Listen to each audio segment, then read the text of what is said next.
This hearing of the Task Force on Declassification of Federal Secrets will come to an order. Welcome, everyone. Without objection, the chair may declare a recess at any time. Additionally, without any objection, the following members are waived onto the task force for the purpose of questioning witnesses at today's hearing. Representative Biggs of Arizona, Representative Begich of Alaska, Representative Ogles of Tennessee, Representative Titus of Nevada, and Representative Moskowitz of Florida. There are no objections. I recognize myself for the purpose of making an opening statement. Good morning and welcome to the hearing regarding UAP disclosures. For too long, the issue of unidentified anomalous phenomena, commonly known as UAPs, has been shrouded in secrecy, stigma, and in some cases, outright dismissal. Today, I want to state clearly that this is not science fiction or creating speculation. This is about national security, government accountability, and the American people's right to the truth. I have spoken now to a number of whistleblowers from the military, to include the infamous Eglin Air Force Base incident that occurred when myself and former Representative Matt Gaetz, as well as Representative Burchett, followed up on a lead from multiple active duty Air Force pilot whistleblowers that alleged that the United States Air Force was covering up UAP activity at Eglin Air Force Base. We have heard from a number of whistleblowers, specifically military pilots, that the reason for not coming forward publicly is out of fear that speaking out would cost them their flight status and potentially their careers. This is unacceptable. We cannot protect our airspaces if our best trained observers are silenced. We cannot advance science if we refuse to ask questions. And we cannot maintain trust in government if we keep the American people in the dark. Now, Congress has tried to fix this problem. Congress tried to create formal channels through the All-Domain Anomaly Resolution Office, also known as AARO, and the Intelligence Community Inspector General for service members and officials to make disclosures. But the reality, the reports come in are often to brush aside, slow-walked, or met with skepticism rather than serious investigation.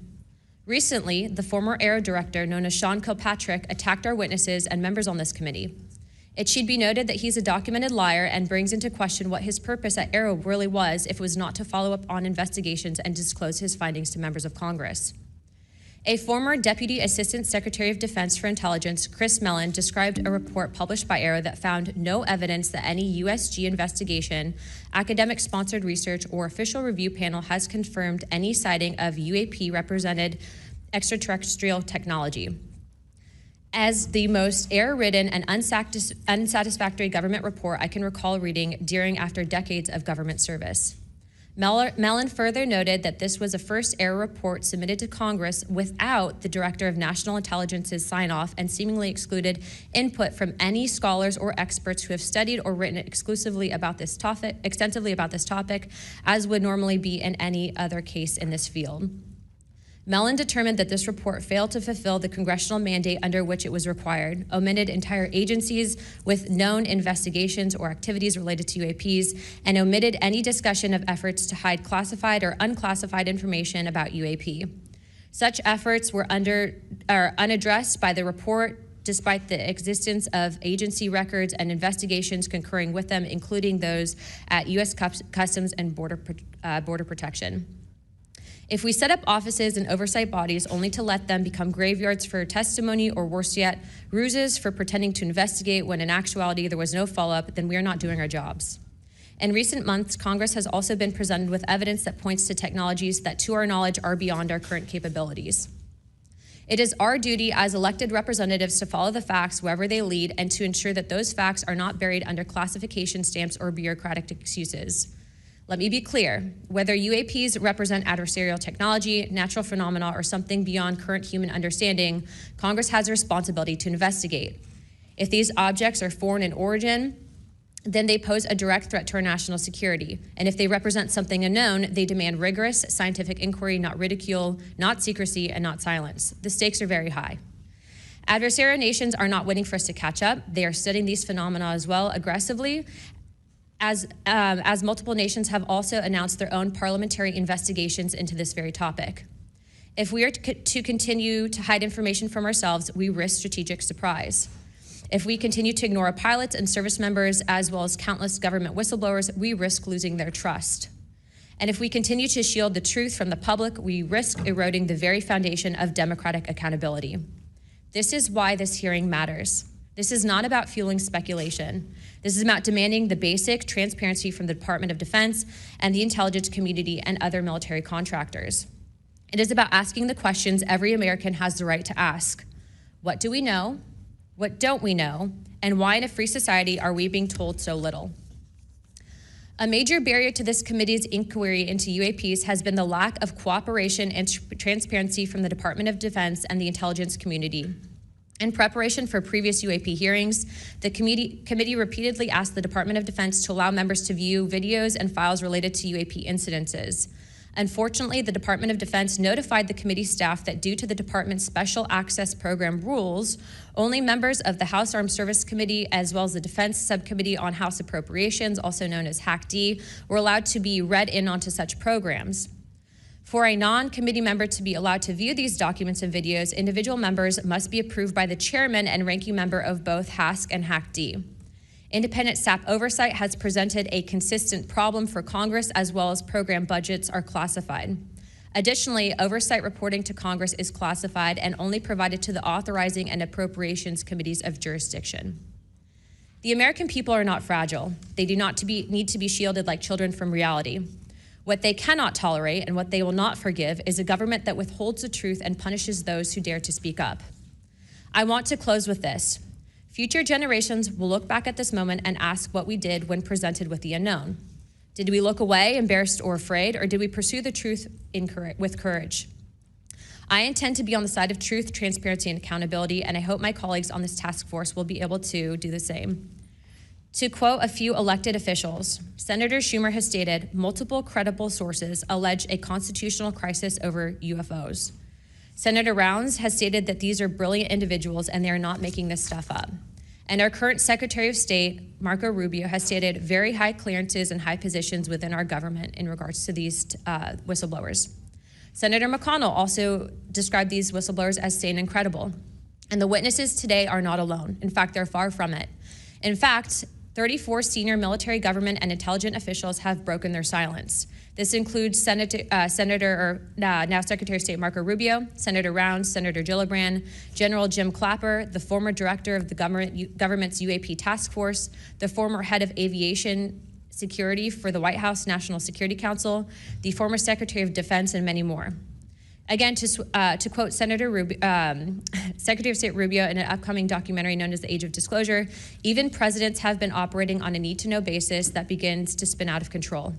And to quote Senator Gillibrand, who also went public in this documentary, it's not acceptable to have secret parts of this government that no one ever sees. It's time for the fundamental truths of UAP to be revealed to our nation's leaders and the public. It's time for the U.S. government to exercise transparency. And with that, I yield to Ranking Member Crockett for the opening statement. Thank you so much, Madam Chair. At a time of increasing distrust in government, it is important for Congress to take action to restore the government's credibility.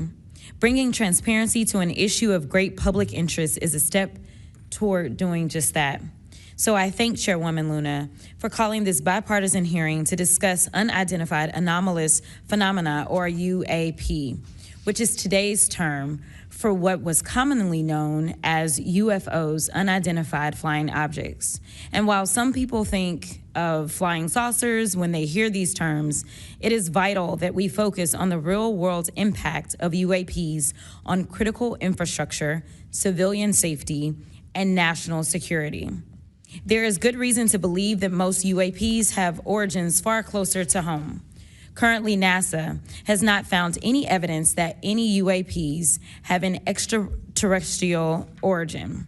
Our adversaries are working to develop new capabilities to gain military advantages, and those efforts are likely explanation for the mysteries that we have observed. Nevertheless, the federal government has a responsibility to the American people to investigate and provide transparent disclosures about every incident. The federal government is equally obligated to protect those who report what they've seen, especially to commanding officers and supervisors. And Congress should do everything in its power to protect whistleblowers and conduct oversight of agencies that are failing to provide that protection. Democracy depends on transparency, and transparency often relies on the courage of individuals willing to risk their careers, reputations, and in some cases, their personal safety to tell the truth. So I look forward to hearing from the witnesses today. We should welcome their accounts and acknowledge the bravery they have shown to come before us. We must ensure that all whistleblowers feel that they can come to Congress to tell their stories without fear of retaliation or professional consequences. We need transparency, not just to make better policy, but also to ensure that information flows between all those who need it. There are too many tragic examples in our history where information lapses and a lack of cross-agency coordination led to disaster. Just this year, failure to communicate between FAA and the Department of Defense led to tragedy over the Potomac. The Biden-Harris administration sought to eliminate some of these lapses when it established the All-Domain Anomaly Resolution Office at the Department of Defense. AARO can convene sources from all branches of military, the FAA, and NASA to combine forces to create a comprehensive picture of what is happening in our skies. Some UAP reports have perfectly normal explanations: satellites, consumer drones, weather balloons, even pranks. But we need to track down each and every single UAP. The United States has millions of eyes in the sky, both electronic and human. But only the combination of civilian, commercial, and military sources can begin to create a complete picture. So we need to ensure that people can come forward and report what they have seen to the relevant authorities, and they have to have the right to do so without fear of retaliation. This country has a history of dedicated public servants standing up for what is right, even in the face of potential consequences. From the Pentagon Papers to Watergate to torture programs, whistleblowers have not only informed the public, but also empowered Congress to fulfill its constitutional duty of oversight. Past Congresses have written laws to grant legal protection for whistleblowers, and it is up to us to work responsibly with all sources to hold the executive branch accountable. We are here today to listen to the stories of those who have witnessed events of interest to the American people, and to support the policies that cultivate an environment that welcomes and protects whistleblowers. I hope this hearing will be an example of the respect and protection whistleblowers deserve and the importance of conducting oversight of the federal government. I yield back. I am pleased to welcome the panel of witnesses for today's hearing. I'd first like to welcome Mr. Jeffrey Nusatelli. He's a United States Air Force veteran and a career federal employee with more than 20 years of experience in national security, law enforcement, and public administration. Next, we have Mr. Alexandra Wiggins. Mr. Wiggins is currently serving as a Senior Chief Operations Specialist in the United States Navy. Mr. Wiggins is testifying in his personal capacity today and not on behalf of the United States Navy. Next, I would like to recognize the gentlewoman from Nevada, Representative Titus. Thank you very much, Madam Chairman, ranking members, for allowing me to sit with you on this panel today. I'm honored to be able to introduce a witness here who is from my district, George Knapp, who has been the definitive expert and reporter on this topic that you're exploring today, UAPs or UFOs. George is a longtime friend, I'll say that up front, but a very respected journalist and a recognized expert in this field nationally and internationally. Just a little something about George. He came to Las Vegas in 1979 and joined KLS television station as a general assignment reporter in 1981. Since 1995, he's been the chief investigative reporter for that channel. He also hosts a national radio show you can listen to on Coast to Coast AM, which covers many of the paranormal topics that y'all are discussing. Over the years, George has been, as I said, recognized for his work. He's been honored with the Peabody Award, the DuPont Award, the Edward Murrow Award, and 27 different regional Emmys for his investigative reporting. Indeed, he has told Nevada's story with clarity, with objectivity, and with integrity. So I know that his testimony today is going to be of great interest and value to this committee. So thank you very much. Next, we have Mr. Dylan Borland. Mr. Borland is a United States Air Force veteran and has a long career in federal service. And finally, I'd like to introduce Mr. Joe Spielberger, a senior policy counsel at the Project of Government Oversight. Pursuant to Committee Rule 9G, the witnesses will please stand and raise their right hand.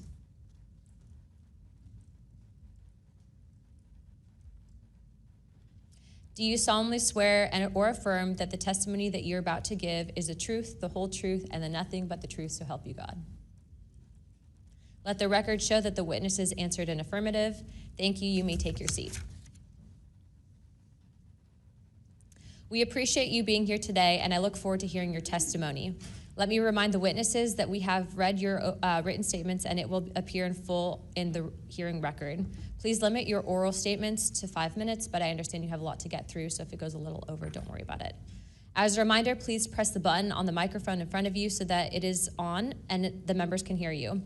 When you begin to speak, the light in front of you will turn green. After 4 minutes, the light will turn yellow, and when the red light comes on, your 5 minutes have expired, and we will ask you to please wrap it up. I now recognize Mr. Nusatelli for his opening statement. Good morning. Thank you, Chairwoman Luna, Ranking Member Crockett, and members of the task force for giving us the opportunity to testify today. My name is Jeffrey Nusatelli. I'm a former military police officer with 16 years of active duty service in the U.S. Air Force.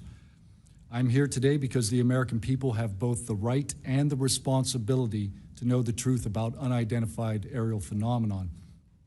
That truth remains hidden, classified and silenced by fear, retaliation, stigma, and confusion. Today, we are here to help break that silence. Between 2003 and 2005, 5 UAP incidents occurred at Vandenberg Air Force Base, home to the National Missile Defense Project, a top national security priority. At the time, we were conducting launches deemed by the National Reconnaissance Office as the most important in 25 years. These were historic launches. These facilities were vital, and they were repeatedly visited by UAP.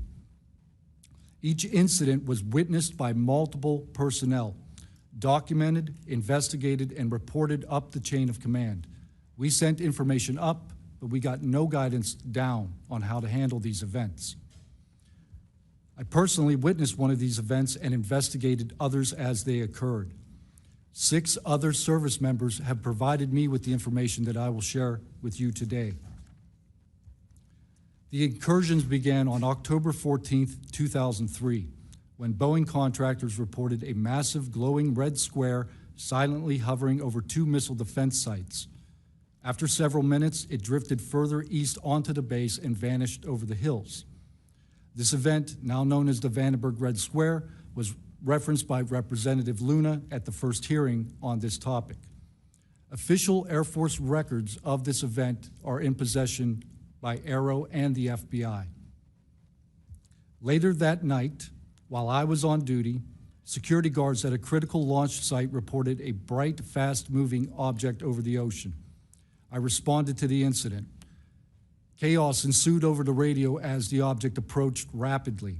I heard my friends screaming, "It's coming right at us, it's coming right for us, and now it's right here." Moments later, I heard them say that it had shot off and was gone. When I arrived on scene, I talked to 5 shaken witnesses who described a massive triangular craft larger than a football field that hovered silently for about 45 seconds over their entry control point before shooting away at impossible speed. About a week later, another patrol reported a light over the ocean behaving erratically. Believing it might be an unannounced aircraft, they declared an emergency, and an armed response force responded. Before the forces could arrive, the object descended and either landed or hovered on our flight line and then took off again at impossible speed. The witnesses to this event were threatened and intimidated afterward. They were told to keep quiet and think about what they were reporting. After that, things did get quiet until about 2005, when another patrol reported a massive triangular craft larger than a C-130 silently floating over the installation. He watched it for a few minutes.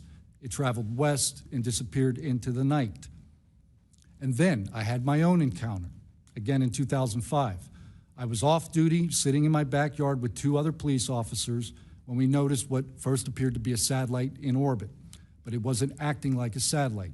The light was strange, it was pulsing, and then it started to maneuver.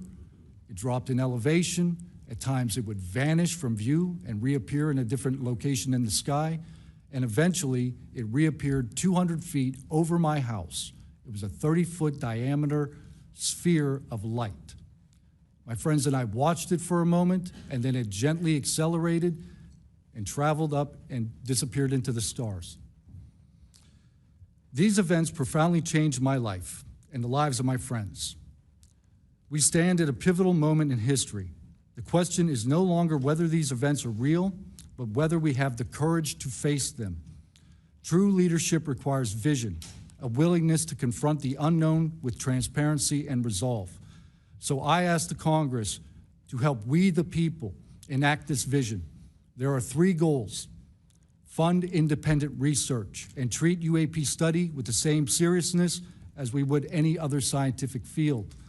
2, end secrecy and overclassification. Transparency is the foundation of truth. Without it, witnesses like us are dismissed. 3, protect the witnesses. Many stayed silent out of fear for their careers, reputations, and the safety of their families. Protect them, and you will embolden others to join this cause. These phenomena challenge our deepest assumptions about reality, consciousness, and our place in the universe.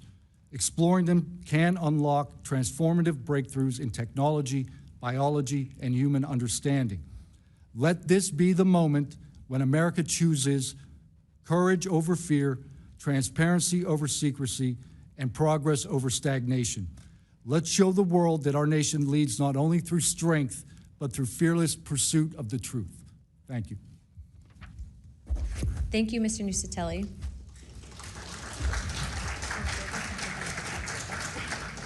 He's not on here.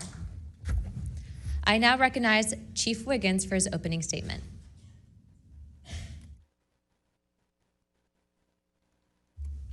Please press your button. Thank you. Good morning, Chairwoman Luna, Ranking Member Crockett, and members of the task force and the committee. Thank you for the opportunity to testify today. My name is Alexandro Wiggins. I'm an active duty U.S. Navy Operations Specialist, Senior Chief Petty Officer, father of 3, and dedicated American testifying today in my personal capacity. The views I share are my own, and I do not represent the official positions of the Department of the Navy or any subordinate organization. On the evening of February 15th, 2023, at approximately 19:15 PST, in the Whiskey 291 warning area off the coast of Southern California, I was serving on board USS Jackson. During that period, I moved between the Interior Communications Center, ICC-1, and the bridge wing, correlating the sensor picture with visual observations, part of my routine responsibilities for surface and air picture management. What I observed and what our crew recorded was not consistent with conventional aircraft or drones as they appear on our system. A self-luminous tic-tac shaped object emerged from the ocean before linking up with 3 other similar objects. The 4 then disappeared simultaneously with a high synchronized, near instantaneous acceleration. I observed no sonic boom and no conventional propulsion signatures, no exhaust plume, no control surface articulation on the Sapphire image system. Shortly after the synchronized departure, radar tracks dropped. These observations were multi-sensor and recorded inside of ICC-1 with time location overlay visible in our source frames that have been made public by journalists. From my experience operating in this region over many years and consistent with our public characterized encounters, unidentified objects reoccur in United States operation areas off Southern California. That fact alone does not tell us what they are, but it does argue the systematic stigma-free reporting and for the preservation of sensor data so analysts can evaluate safe and intelligence implications with rigor. I want to underscore 3 points for the task force and the committee. Aviation and maritime safety. When crews and watchstanders observe objects that maneuver or accelerate in ways that does not match known profiles and do so near our ships and aircraft, that is first and foremost a safety issue. Standardized checklists and training should ensure we capture the best possible sensor data in real time, including IR settings, slant range estimates, and bearing and range altitude snapshots, and immediate chain of custody for any recordings. Reporting without stigma, protection without retribution. Sailors need to know that reporting UAP encounters will not harm their careers. Congress can help by reinforcing witness protection and by directing the relevant office to maintain confidential, destigmatized channels for service members who step forward with data. Declassification and transparency where possible. The task force declassification mission is directly relevant here. Where operational security permits releasing metadata preserved sensor excerpts or at least technical summaries would improve public trust and accelerate outside scientific scrutiny. That includes, when feasible, the time geo-reference IR frames and radar parameters needed for independent analysis. To be clear, I am not here to make claims beyond my lane. I am here to provide a firsthand account of what I saw, what our systems recorded, and why it matters for safety, for intelligence, and public confidence. My request to you is practical. Help us capture, protect, fairly evaluate the evidence, and provide a safe pathway for those in uniform to report it. In closing, I want to thank the committee and the task force for holding this hearing and for placing this discussion in a forum where evidence can be examined carefully and openly. I appreciate your attention and stand ready to answer your questions. Thank you. Thank you, Chief.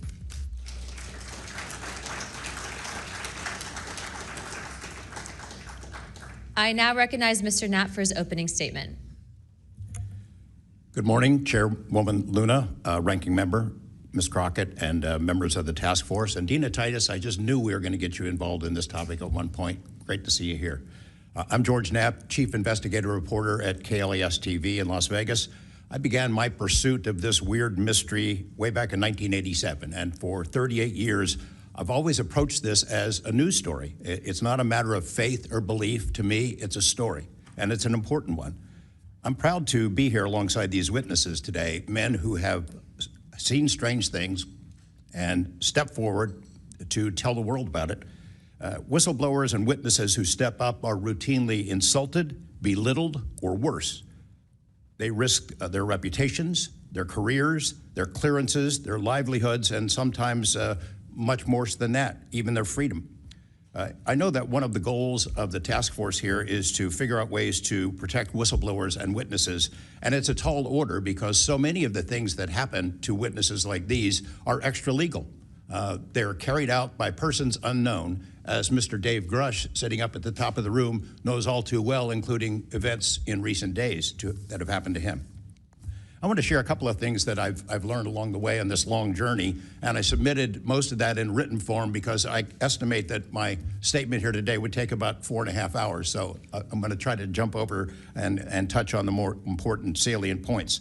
I submitted a detailed written statement for the record, and we'll go into a lot of that here. But the public has been told over and over since the late 40s, there's nothing to worry about here. These mysterious craft seen by millions of people in the skies, in the oceans, over the land are not real. They're not a threat. The witnesses are wrong. They're crackpots. Don't believe it. That changed for me. What got me hooked is the paper trail. Documents that were squeezed out of the U.S. government after the FOIA, Freedom of Information Act, became the law of the land. And those documents paint a much different picture than what the public, the press, and Congress have been told over many years. The documents from military and intelligence personnel behind closed doors admit that, quote, these things are real. They're not fictitious. They can fly in formation, they're evasive, and they outperform any aircraft known to exist, including ours. The public, of course, as I said, has been told something much different. Back in 1989, I reported about a guy named Bob Lazar, who claimed that he worked at a facility dubbed S4 out in the Nevada desert, very near to Area 51. He said he was part of a reverse engineering program. He said there are alien craft that will be taken apart to figure out how they operated out there, and that was a pretty tall order. I had clearly taken a dive into the deep end of the pool there. But in the years since then, I've interviewed dozens of other people, and I've detailed what their testimony has been in the written statement. They include Senator Harry Reid, Senator Howard Cannon, also of Nevada, a guy named Al O'Donnell, who was the first general manager of EG&G in Nevada, which managed the Nevada test site, which blew up hundreds of nuclear weapons. There's a guy named Dr. James Lakatsky, who was a career scientist with the Defense Intelligence Agency, who was the guy who initiated a program called OSAP, Advanced Aerospace Weapons Systems Application Program, which is, as far as we know, the largest acknowledged UFO program ever funded by the U.S. government, which put together an amazing pile of information that members of this committee and the world, most of which they have never seen. The DIA still hasn't released 95% of what was prepared by that program at a cost of millions and millions of dollars. The one name I do want to bring up in this session, though, is Robert Bigelow. So looking into the idea of crash retrievals and reverse engineering, while OSAP, that program, was active, the DIA's contractor, Robert Bigelow of Las Vegas, made a bold attempt to acquire physical proof of UFO crashes.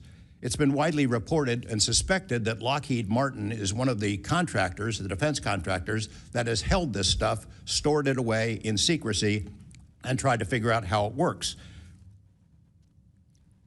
I have confirmed on the record that Robert Bigelow and a trusted colleague from OSAP met with and negotiated with senior executives at Lockheed Martin and hammered out a deal wherein Bigelow's company, Bass, would receive a quantity of unusual material that had been stashed away and protected at a facility in California. That material was not made here. I want to move on now to the Russia files, because that was going to be sort of the central impetus of what I was going to talk to you about today. Back in the early 90s, I got into Russia, met with a number of their defense officials, Ministry of Defense and others, who confirmed for me that Russia had been doing the same thing that the United States had been doing, that is, secretly studying UFOs while publicly saying something completely different. The documents and interviews that I obtained and have now shared with this task force show that the USSR launched what is almost certainly the largest UFO UAP investigation in the world. The first phase of that was an order was sent out to the entire USSR military empire that every unit, you see anything strange in the sky, a craft, an orb, something unusual, you had to gather all the evidence, collect testimony from the witnesses, look for physical evidence, and all of that information went into one program at the Ministry of Defense. Thousands and thousands of these reports came in. A lot of them were first routed to the KGB, but then back to another program that came after this collection effort called Thread 3. And Thread 3 was an analysis program. We have provided to the committee the documents of what they were trying to do, and essentially they were trying to build their own UFOs.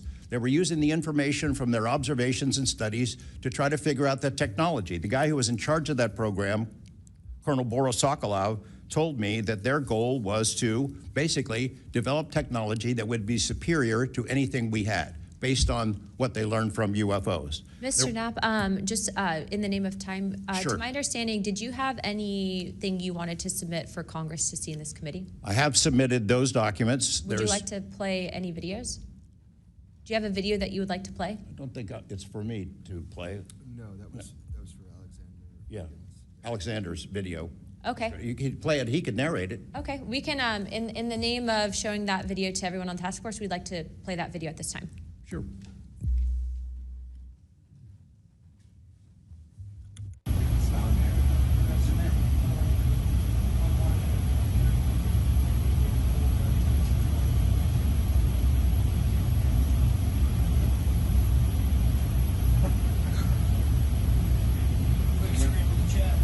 Wouldn't surprise you, I tell you. You call it the VVSS team. Yeah, like 22,000 feet.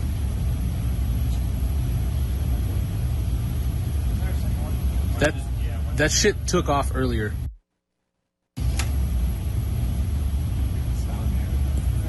If we can get rid of the audio real quick. Mr. Wiggins and Mr. Knapp, we'll get back to what that video was in a moment, but we just want to make sure that it was entered into the record, as well as all the documents. Those will be able to be publicly found for everyone in the country to view.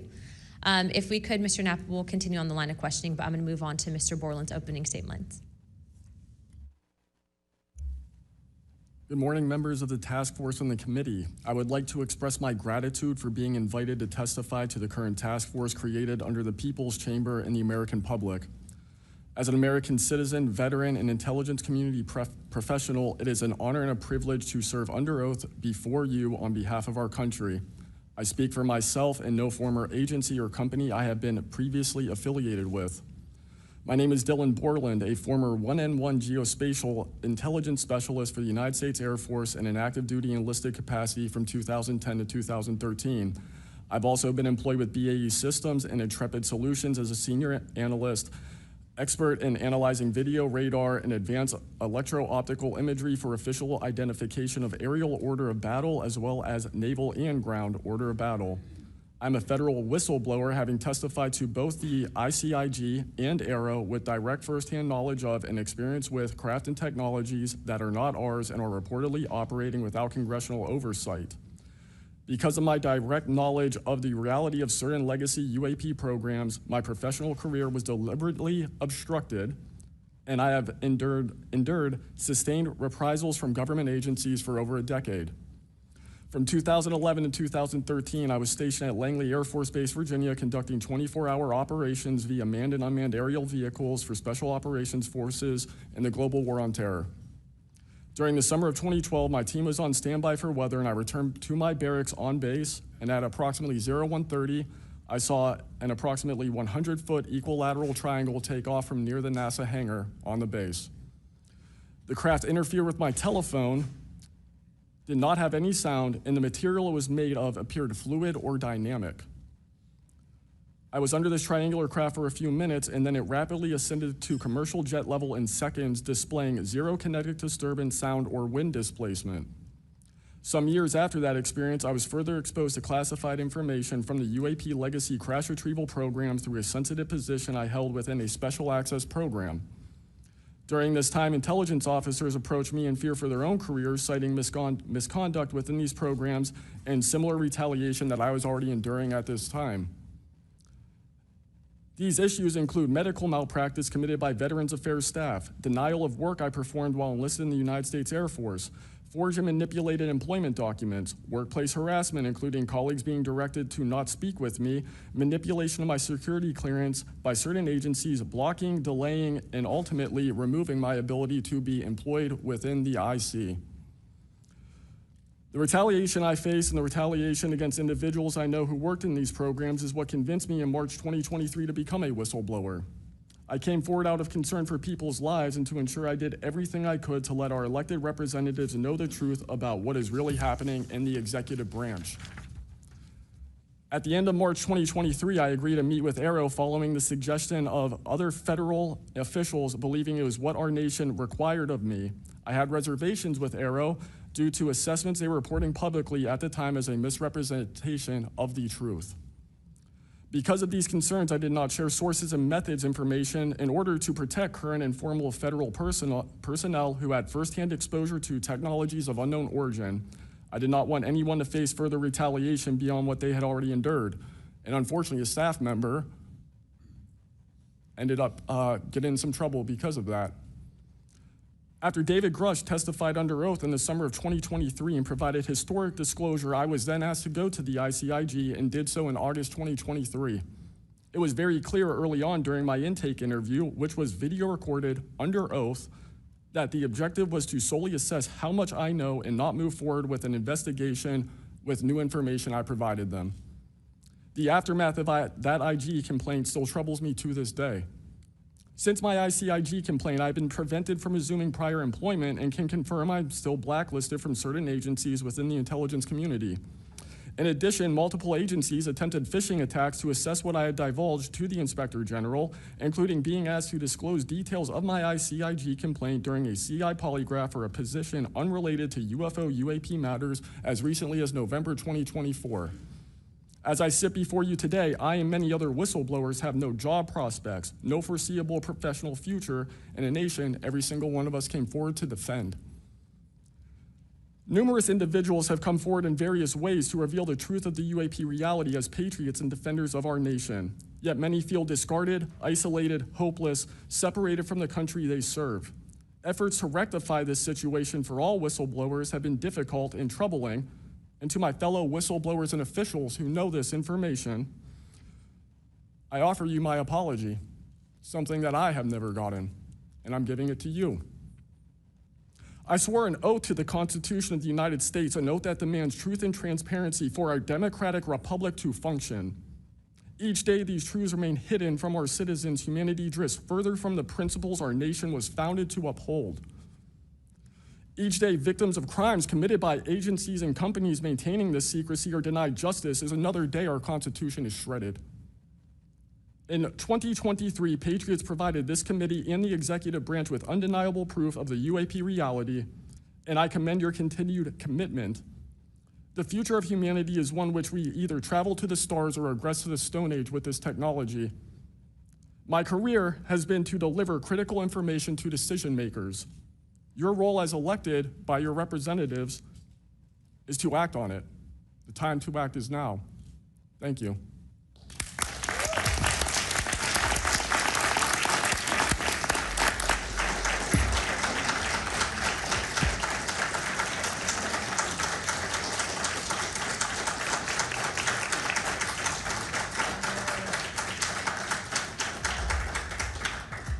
Mr. Borland, thank you for your service to our country, and we appreciate you. And we are sorry about how you've been treated, and we will make sure that we try to rectify that situation.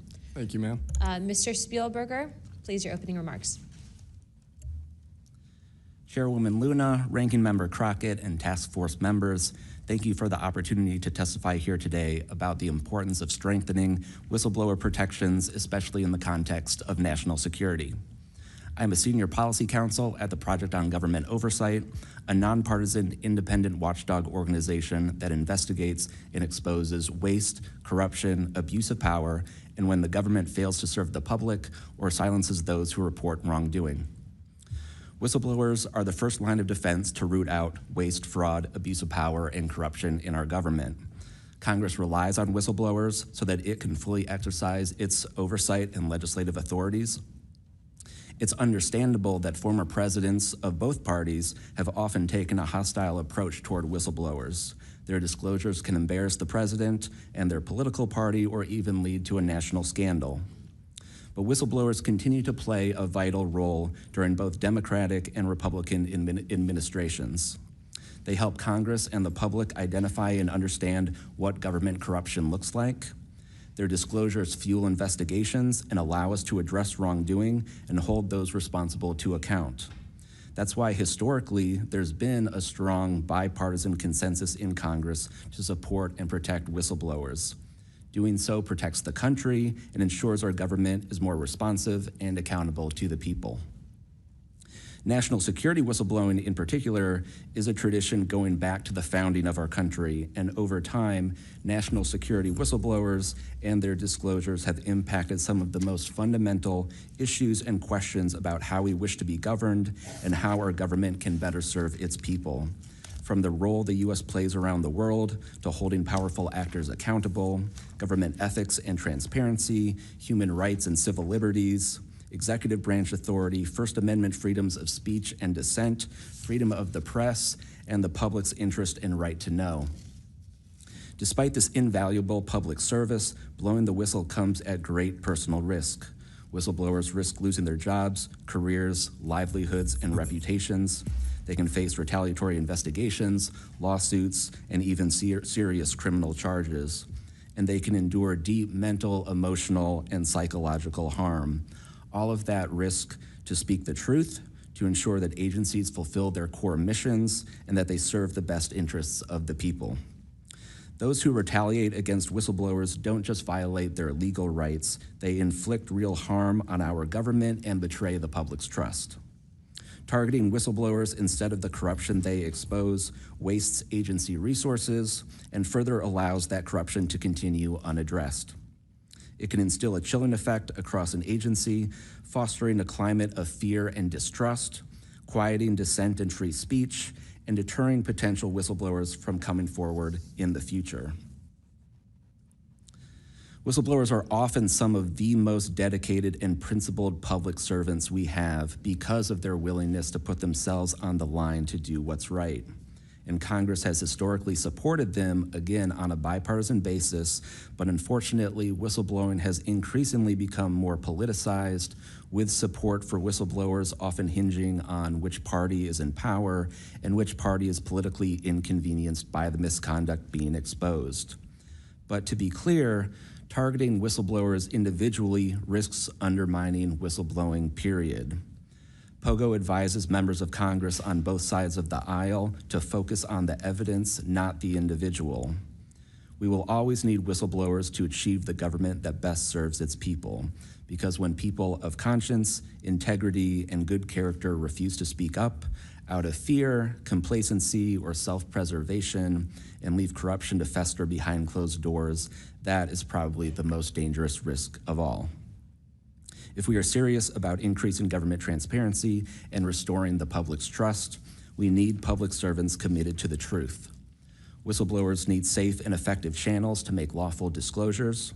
They need stronger protections against retaliation, and when they do face retaliation, they need a fair shot to be made whole. Congress has made strides to pass whistleblower legislation, and these laws need to be updated and expanded so that whistleblowers truly receive the protections they need, retaliators are held accountable, and we can achieve the type of government the people deserve. We strongly urge Congress to continue its historic tradition of championing the rights and protections of all whistleblowers. Thank you again for the opportunity to testify here this morning. POGO is committed to working with you and the Oversight Committee to address these critical issues. I look forward to any questions. Thank you, sir, very much. Additionally, without objection, the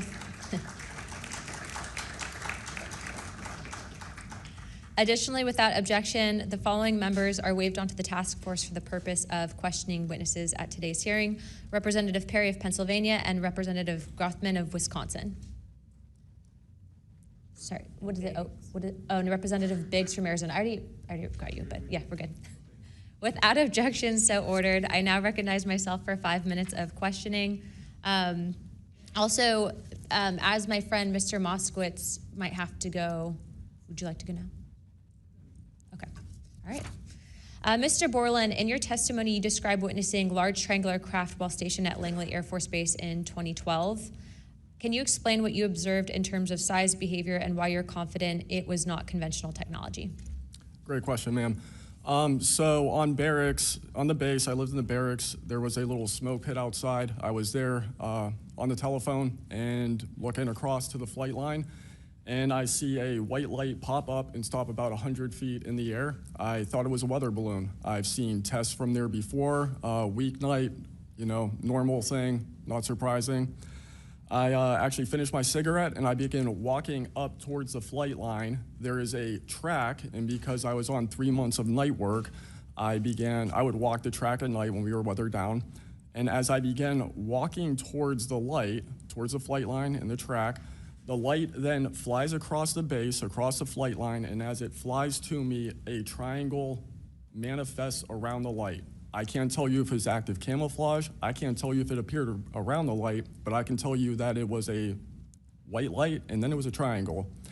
It stopped about 100 feet in front of me and approximately 100 feet above me. My telephone got extremely hot, completely froze, dead. I remember how thick it was. It was between 1 to 2 stories thick, equilateral triangle. I could never see the top of it, and the edges were 90 degrees. There were 4 lights in total, 1 light on each corner, and a larger light in the center, 2 to 3 times the size of the corner lights. But what was really odd was the outside. The best way to describe it is like looking at a James Webb telescope picture where you have the colors and then the black background. So the craft itself was this black metallic flake paint, but on top of the craft was this gold, lava, plasma, some type of fluid going over and around the craft.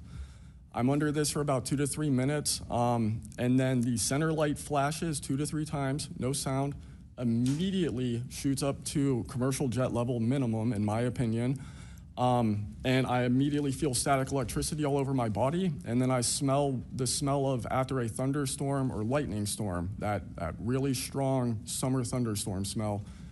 Gets up to flight level, I'm trying to get my phone reset, and I can only see the center light at this point. If I didn't actually see it take off, I would have thought it was a star. And then it hovers up there, and it begins to slowly move due east out over the Atlantic Ocean. I finally got my phone reset. The entire thing was about, from the time I saw the light pop up near the hangar until it took off out over the ocean, was about 15 minutes. And following up to that question, after you disclose this information to the Intelligence Community Inspector General, you're subject to phishing attempts and job blacklisting. How widespread do you think this is across the intelligence community for those who raise concerns regarding UAP programs? It's a difficult question to answer. I think prior to David Grush and people beginning this process of bringing people into awareness of the reality of these programs and certain things people have witnessed, probably extremely widespread. I think today there's still an issue, but because people are able to come before you and people are speaking out, I think it has been somewhat less. I would hope, though, that people would, because if this goes back into closed doors, this is going to get really ugly. What type of behavior have you witnessed from former Aero Director Sean Kilpatrick as well as his staff in relate to this information you provided to them? Did they ever try to classify this information as non-human technology? Good question. The problem with this is that I know what I experienced firsthand, and I know other things. I think the staff at Aero that I met with in March of 2023, I think they were good people doing the job they were told to do. I did not meet with Kirkpatrick. He was either not present or did not want to meet me that day. However, they did classify information about the reality of this subject, and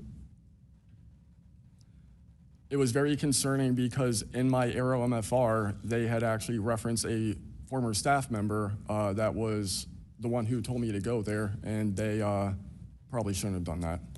And real quick before my time is up, and we might go to second round of questioning just so you're all aware, how important, given everything that you've seen and experienced, is the UAP Disclosure Act of 2025 in restoring both public accountability and trust? I think very important. I would hope, though, that the 7-year window could be shrunk, my opinion, but very important. The truth needs to be known. Thank you very much. I now recognize Jared Moskowitz of Florida. Thank you, Madam Chairwoman. Thank you for allowing me to wave on to the committee. I remember, the last committee when we had a bunch of former military personnel folks that either served on bases, were pilots, or were in different programs experiencing knowledge. It made me recognize that the narrative has changed, right? It's politically convenient for the government if you all weren't military folks in suits, It would be much better if you pulled up in Winnebagos and were wearing hats. And so the picture of this, because that's important for the American people and how you tell a story, what the message looks like, and who the messenger is. So this is now the second or third committee where we have former military folks with impeccable records, with information and knowledge. And it's definitely clear on a bipartisan basis that we have to protect our whistleblowers. There's no doubt. And in a day in which it's really hard to tell what's true or not from a political standpoint. And so I don't really know what is true. I don't know on this subject. But I do know when we're being lied to. And we are definitely being lied to. There's just no doubt about that. Mr. Wiggins, I want to talk to you. I find your background and testimony compelling. When you first saw what you were looking at, what were your first thoughts? My first thoughts were, I think everything that I was told and taught as a kid and as growing adult no longer, was applicable. If I'm able to see something that I thought defies gravity in such a way, then what else could be possible?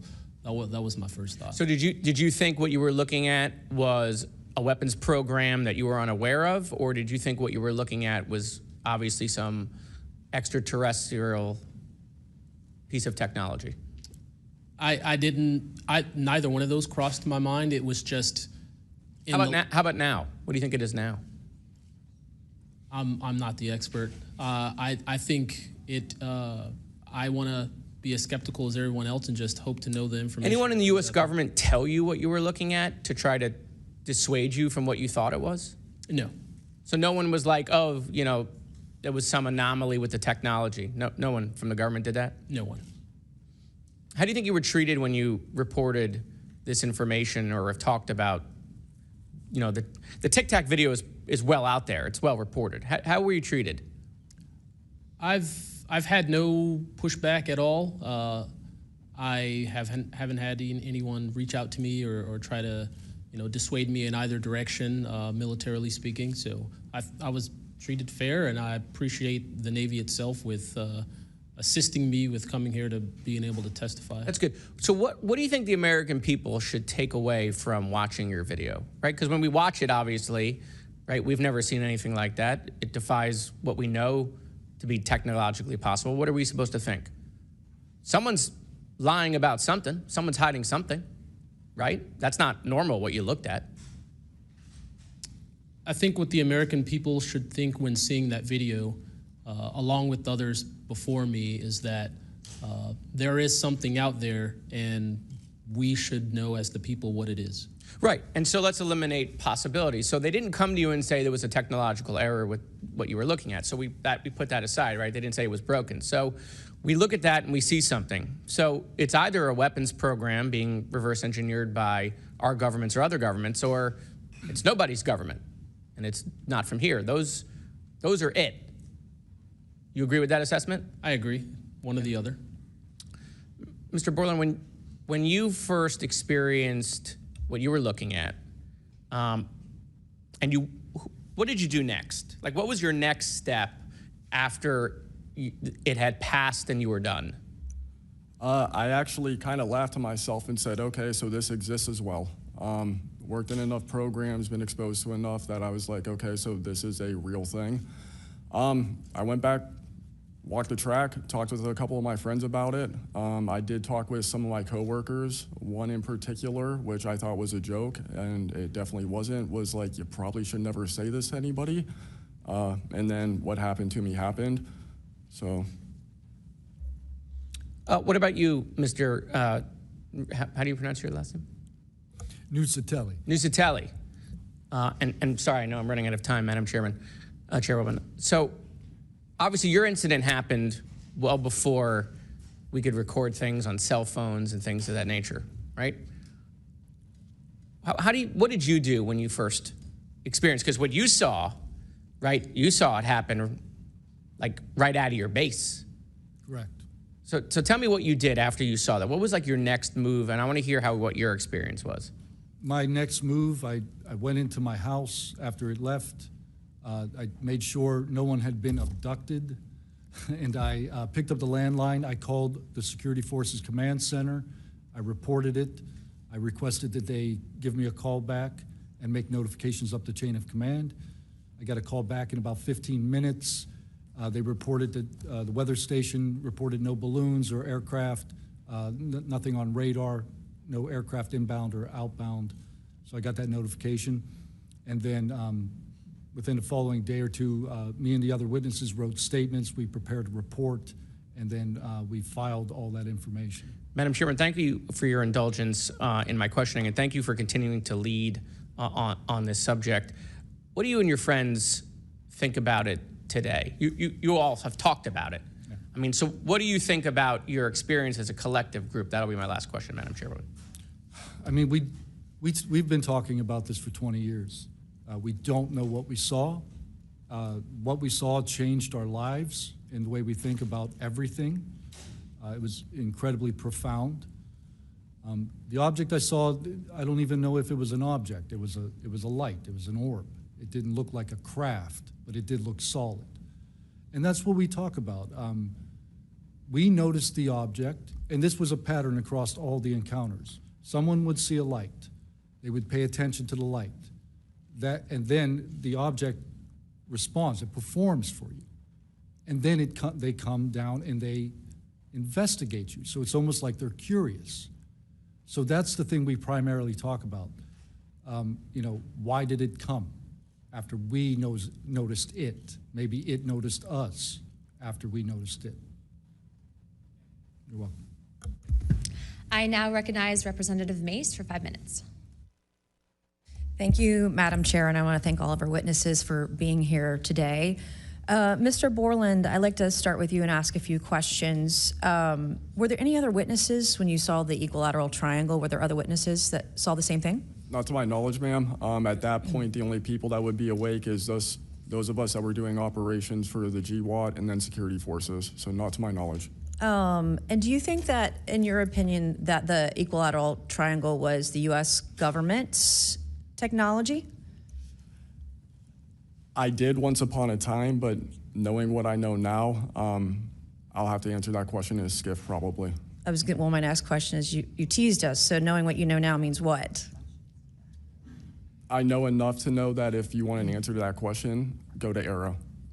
They have the answer. Do you think it was a foreign government? I do not, no. And Arrow is supposed to be disclosing. The last time I was in a skiff with Arrow, they said they were going to be doing disclosures. Had they been doing much of that? I don't have an answer to you you. I don't know. I know what Arrow reports publicly, and I know what I've been through. Yeah.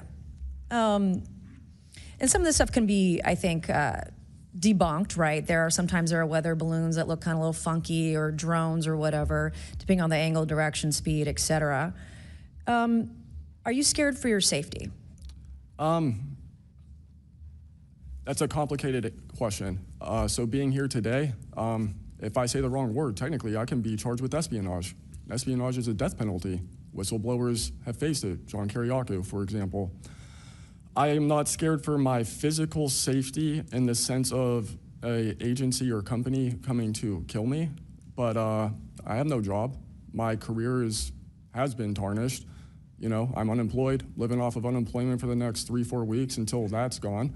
So it's a complicated question. Have there been stories leaked about your life to try to discredit you in the public eye? As of now, I don't know. We know they did that to Mr. Grush. I am aware, yes, ma'am. They leaked his private medical information, horrific things. It is. Okay, you said in your testimony earlier with the chairwoman, you know other things. I guess that has to be mentioned in a skiff. It would. The other things. It would, pending I'm even legally allowed to speak on, and the people in the room are even legally allowed to hear it. And is that, would we need to know the compartmentalized word, like what the code word is, or the name of the program, the special access program, in order to even hear it? You have to know the word, right? I would suggest the name of it, right? I would suggest that to be asked to DNI Gabbard and work with her for that, because I can't give you the answer on what is a requirement. But this is what the U.S. government does, right? They compartmentalize the information. Only certain people know the name of the program, and if you don't know it, you can't get the information. If you don't have the name, you don't know what to ask for. Even when we're reviewing the budget, we go into a SCIF, we look at DOD budget and the budget of like black box programs, and we don't know what we're looking at because we don't know what these programs are. Is it a way for the government to hide from Congress what's really going on and where the money's going? In my opinion, absolutely, yes. You mentioned too in your testimony earlier that, quote, you went to speak with the government and they said somebody's name, a colleague's name, and you said they shouldn't have mentioned that staff person's name. What does that mean? A Senate staffer who is the one who helped me get to Aero recommended me I go there, gave me the email and the phone number because I could not find that information at all at the time. In fact, I believe you guys have talked about how Aero didn't even have a website for quite a period of time. We were told they were going to do disclosures, both what they've debunked, because some of it can be debunked, and then what they haven't been able to debunk. And to my knowledge, it hasn't been a thing. I only have 1 minute left, so Mr. Knapp, we were definitely going to you. Watched every documentary. You guys have done you and Jeremy have done a terrific job. I usually have more questions than I have answers. I think we all do, and you guys are doing a terrific job to bring information to the public. Do you think that any of this is a psyop by the U.S. government? Entirely possible. I mean, our government and other governments have admitted that they've tried to use UFOs to cover secret projects. But I think they also do some reverse engineering of those claims. So years after people start seeing UFOs over Area 51, for example, they come up with the story, oh yeah, that was, we planted that story. So I read in a major newspaper just a couple of weeks ago, they planted this story. An Air Force colonel went out into the desert, went to a bar at Rachel and gave them some fake UFO photos. And that's how the whole story about Area 51 started, which is preposterous. Yeah, and I didn't even get to the crash retrieval program stuff yet, Ms. Chairwoman. There's just so much. Okay, thank you so much for your time today. I wish we had more time. Thank you, Madam Chair.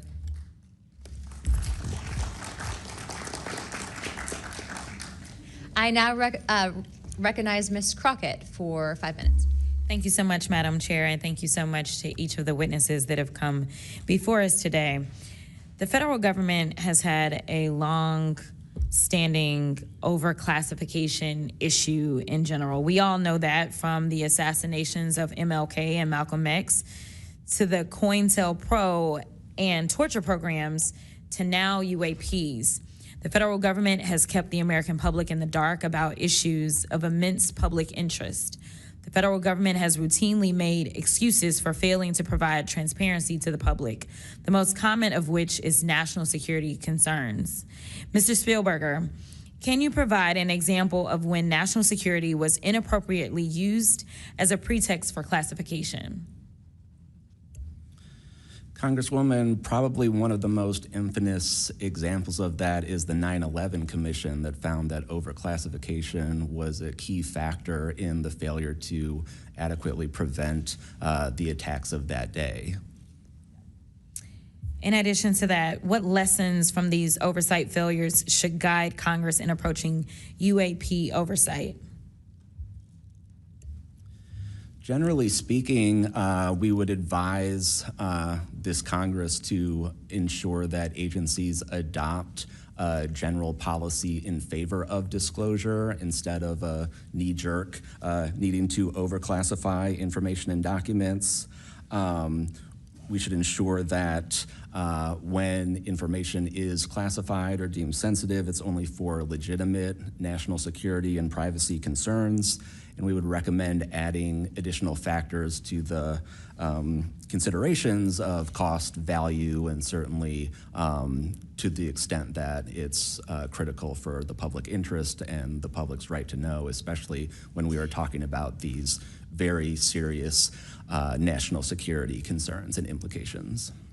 Can you speak to how whistleblowers have historically helped Congress uncover the truth in other areas and how that might apply here?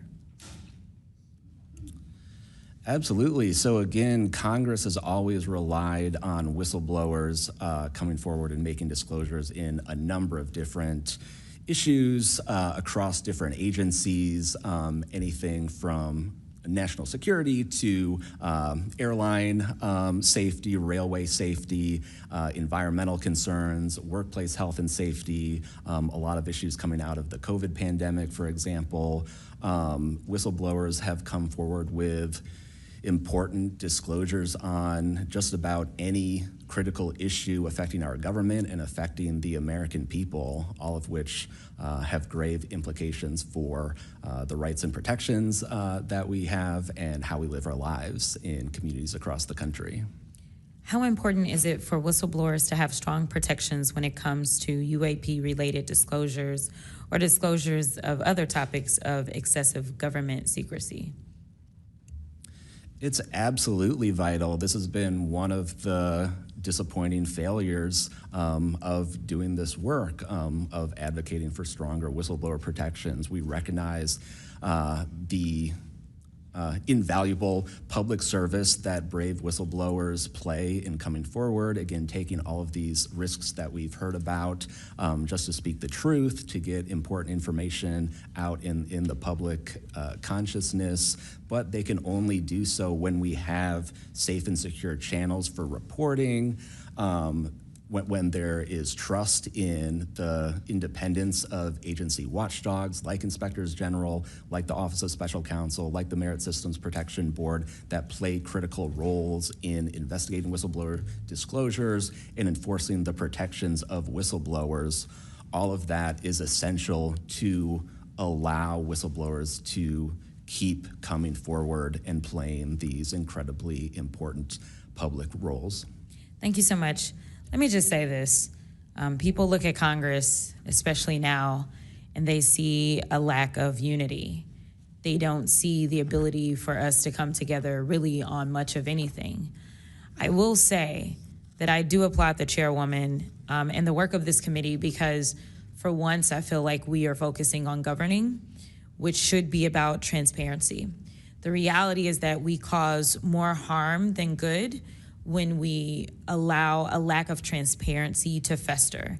It allows for all types of conspiracy theories instead of us actually making the investments that we need to make to get the information and actually provide it to the American people.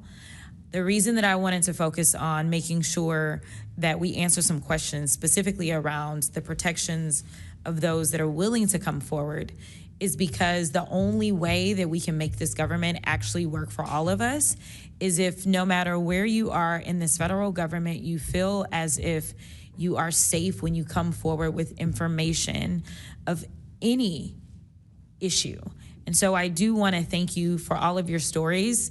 The reality is that we only get 5 minutes and the vast majority of everything that you have to say cannot be contextualized within 5 minutes. But I know that my colleagues are gonna get to kind of pulling some more of that out. But again, I really just wanna thank you for your courage in this moment and thank you for your service to our country.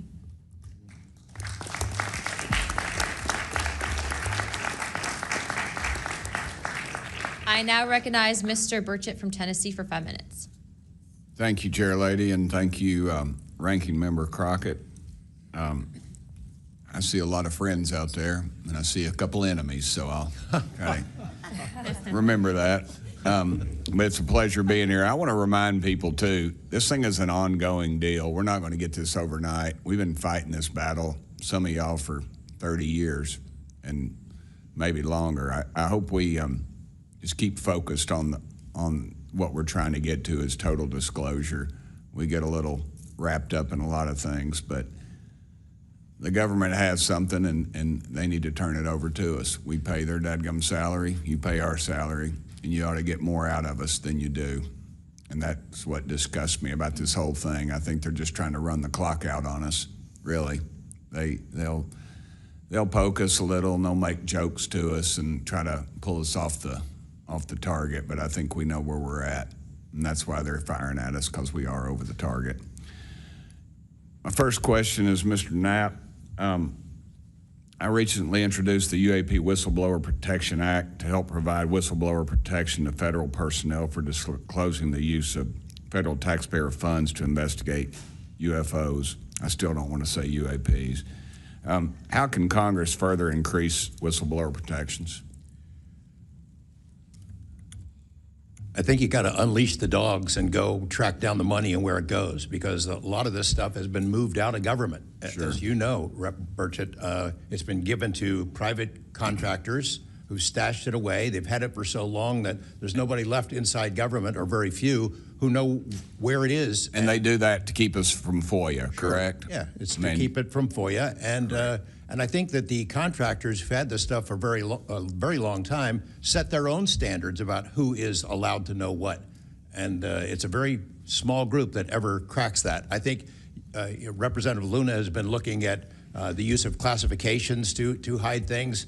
I'm not sure that even this committee getting security clearances that should allow you to see this stuff would allow you to follow where it really goes. I worry about the people that are looking at it and don't even know what they're looking at. I mean, it's gone through so many, I mean, since Roswell, for instance. I mean, you think there's nobody even alive that was around any of that stuff. Yeah, so. I don't think they've made much progress from the people that I've talked to. I don't think they've made much progress in learning that technology. Might have made some, but you wonder, you know, the implication is tic-tac. Oh, yeah, that's ours. What flew over Washington, D.C. in '52, is that ours too? When are you going to break that out? You guys authorized tens of billions, hundreds of billions of dollars on weapons systems that can't do half of what we've seen UFOs do. So when do they break this out? If it's really a classified project, could change the world. I don't think they've made much progress, and I think they've been lying to us and to you and the rest of the world, and they're still doing it. Yes, sir, I agree with you. How did you manage to obtain the classified Russian UAP documents, and how did you get them back in the United States? Well, I met this Russian physicist who was in the United States lecturing. And I want to clarify that. I can't even take a thing of honey home on my airplane when I fly back to Tennessee. Yeah, so I did something pretty dumb. And I'm bitter about it, but go ahead. I did something kind of dumb. I met with these officials who, you know, during that time period, glasnost, perestroika, the Russians were trying to open up to the world, and I saw it as a window of opportunity, and it was. And we were able to talk these folks into providing us information that otherwise we would never have seen. Some of that was classified. I found out that they only stamped the top pages of these documents that were classified, so I just removed them. I removed those pages, and I carried them out. And if they'd caught me, I'd be in a gulag still. Yeah. We'd be saying, what happened to George Knapp? Oh, yeah. What happened to the Russians that came forward to you in 1993, and were there any repercussions for them? Well, there were. The first thing that happened when I talked about this after getting back and going through the files and things and sifting through it, the Russian physicist who had helped us introduced all these people wrote back and said there was a huge eruption, that there was the real right, far autocratic forces that wanted a return of the USSR had really go after these guys. They described them as traitors. Nikolai Kapranov, the physicist friend of mine, said, look, if this had happened 5 years earlier, we would be in prison. If it had happened 10 years earlier, we would have been shot. Right. Luckily, at that point, Putin was not in power, but none of those people that we talked to on that trip in 1993 would ever talk to me again. I went back in 1996, and it was like I had the plague. I spoke to different people, but they were scared. And eventually, the story was spun where the Ministry of Defense officials who gave us this information were described as ufologists who said there was nothing really significant to these files. They didn't really find anything a big deal. And I can tell you, you'll see those files that I shared with you, they did find stuff. There was an incident in October of 1982 over an ICBM base where UFOs popped up, was observed over this base where the missiles are pointed at us, United States. These UFOs perform incredible maneuvers. They split apart, they fuse back together. They'd appear and disappear, and right at the end of this 4-hour period, the launch control codes for the ICBMs lit up. Something entered the correct codes, the missiles were fired up and ready to launch, and they could not shut it down. The Russian officers were panicking. The UFOs they disappeared. The launch control system goes back to normal. Colonel Sokolov and his team came in, took the thing apart, could not figure out what it was. It wasn't a power surge or EMPs or some of the baloney excuses that our country has given for similar events involving our nuclear missiles.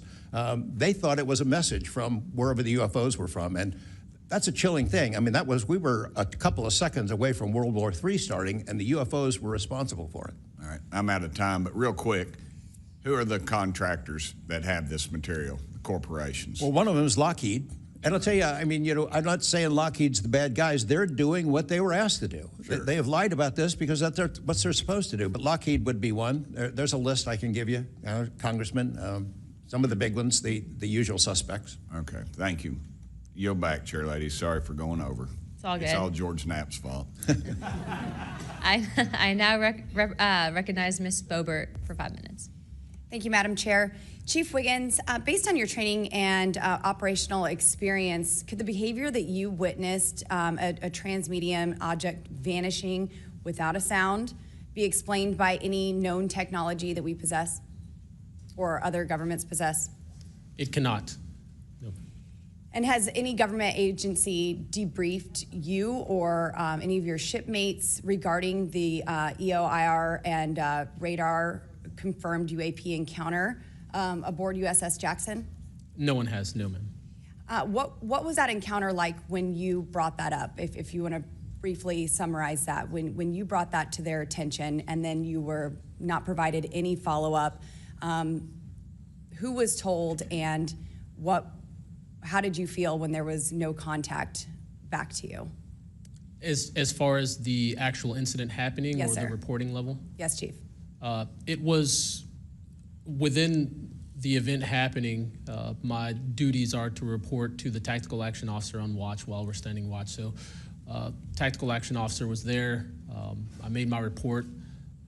I've not had any discussion outside of that day. There's been no communication to me or requests from me within inside of the military. But speaking of that actual incident itself, once the report was made to the tactical action officer, that's when I made the decision to ask the individual watchstander that was controlling Sapphire to be able to slew into the location. And that's what you see in the video itself, is when the watchstander is slewing in and kind of showing us what we're looking at. But outside of that, that's as far as the reporting went that I know of. Thank you, Chief.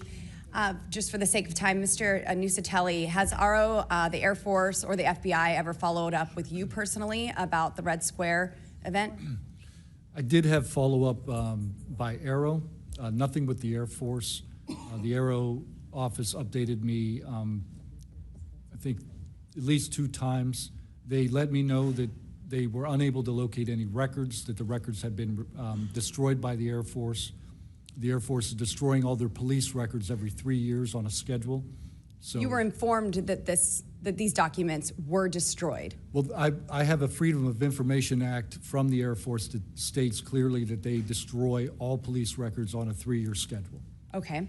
So they were sitting on documentation, destroyed it, refused to question any of the lead investigators, anything leading into this investigation? Yeah, basically they destroyed all the police records. So you couldn't even call the Air Force and ask them if there was a vehicle accident in that time frame. So that's a big problem. We're losing data in real time. So we'll never be able to go back and track. I think our federal government has a history of destroying records. Thank you very much, Mr. Nusatelli. Dr. Borland, as a geospatial intelligence officer, have you seen classified data indicating UAPs operate in restricted U.S. airspace, and has that information been withheld from Congress? I have not in U.S. airspace. That is intelligence oversight, so I did not have domestic authorities. After filing your Inspector General complaint over retaliation inside the Pentagon's UAP office, did you receive any kind of protection or just more retaliation? Within the IG or Aero, ma'am? Either. Aero, they went after the staff member and classified everything, shut that down. The IG, to this day, I don't even know if my complaint's active. I know my attorney that represented me was very, very, very concerned. And the best of my understanding, I was determined credible, not urgent. And do you think that experience would suggest that the internal UAP investigations may be compromised? Possibly. I mean, it's so hard because this goes back to people doing the job they're told to do, and very few people are going to want to give up their careers, 20, 30-year pension, get rid of their kids' health care, get rid of their house. It's possible, yes. Yes, thank you very much, Dr. Borland. Mr. Spielberger, do national security whistleblowers currently have any external appeals processes to challenge retaliation, or are they just stuck relying on the same agencies that they're accusing? Congresswoman, this is one of the biggest concerns that we at POGO have, basically around the independence of investigations and accountability for retaliation. Basically, yes, national security whistleblowers have to rely on internal administrative processes that go through agency inspector generals. There are some differentiations, but the bottom line is that they are forced to rely on protection from the same agencies and people who they are alleging retaliated against them. Yes, well, I thank you all for your bravery. We are out of time here. Thank you so much for coming forward, and we will do everything that we can to ensure that you are all protected. Thank you for trying to bring truth and transparency to the American people. Madam Chair, I yield. I now recognize Mr. Burleson for about 5 minutes. Thank you, everyone. It takes such great courage to come forward, and we acknowledge that, and I hope that you see that we are taking that seriously. And so very thankful for what you're doing today. I'm also very thankful for previous witnesses that have come forward. I see Matthew Brown in the audience. He courageously stepped forward and was as a witness. I encourage everybody to look and seek his testimony. I want to thank the people that came in our first hearing: Ryan Graves, David Grush, David Fravor. And in our second hearing, Admiral Gallaudet, Lou Elizondo, and Mr. Gold. And the many others that have come forward. We hear you, and it's time that we, enough is enough. It's time that we take action. Look, I'm not jumped to the conclusion that I believe that there are, aliens coming from another planet. But I'm open to that. And I think that it's our responsibility, especially when we're seeing that we have a government that is actively blocking information from us. Just last night, I tried to get an amendment onto the National Defense Authorization Act that fit in the germaneness of that bill to have UAP disclosure. And conveniently, it was named non-germane, mostly deemed by staff, not even an elected official. This is the kind of stuff that we repeatedly see. Last year, we were blocked by someone in House administration from being able to receive a full briefing from Arrow.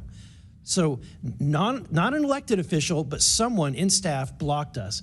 And I've had it. Enough is enough. I want to cue up a video that I've been given. And as before it starts, I'm going to describe. This was taken October 30th of 2024. This video is of an MQ-9 drone tracking an orb, or this object, off the coast of Yemen. You'll see that another MQ-9 launched a Hellfire missile. That you cannot see that drone, and so I'm not going to explain it to you. You'll see exactly what it does.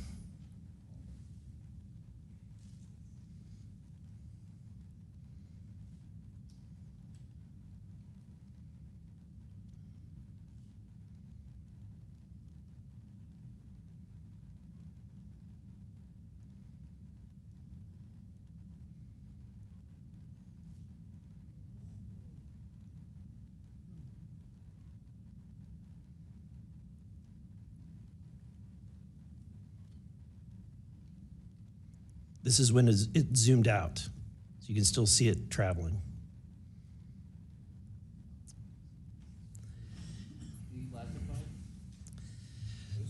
So, Mr. Knapp, have you heard about events like this occurring, and what information might you have? I have heard about events like this. I have heard about this event. Jeremy Corbell and I talked about it in one of our episodes a while back. We did not have the video, though. There are servers where there's a whole bank of these kind of videos that Congress has not been allowed to see, that the public hasn't been allowed to see. Occasionally, some of that stuff gets out in the wild, and it comes our way. It should be going to you. The public should be seeing this stuff. And why you're not allowed to, I don't know. But that's a Hellfire missile smacking into that UFO and just bounced right off. And it kept going. It kept going, and it looks like the debris was taken with it. Yeah, what the hell is that? What flies like that? Again, I'm not going to speculate what it is, but the question is, why are we being blocked from this information consistently? I want to ask this just question. How in the world, this is the document, I want to enter this in for the record if it hasn't already been entered, Madam Chair. The document that you provided on thread 3, this is a huge file. How in the world did you smuggle this out of Russia? Carefully. In your socks? I don't think I want to be really specific about it because I might have to go back there and get some more sometime. Although, no, that'd be crazy to do that. Well, I took the top pages off that were stamped with the security signature, and I carried them out on my person. But the rest of them I just threw in my suitcase and threw some caviar in there as a distraction as well, and hoped for the best. Otherwise, I'd be a citizen of Siberia right now. And you had you reported James Lakatsky came to you with government possession of NHI craft and how they ultimately gained entry. Can you testify to the veracity of that claim?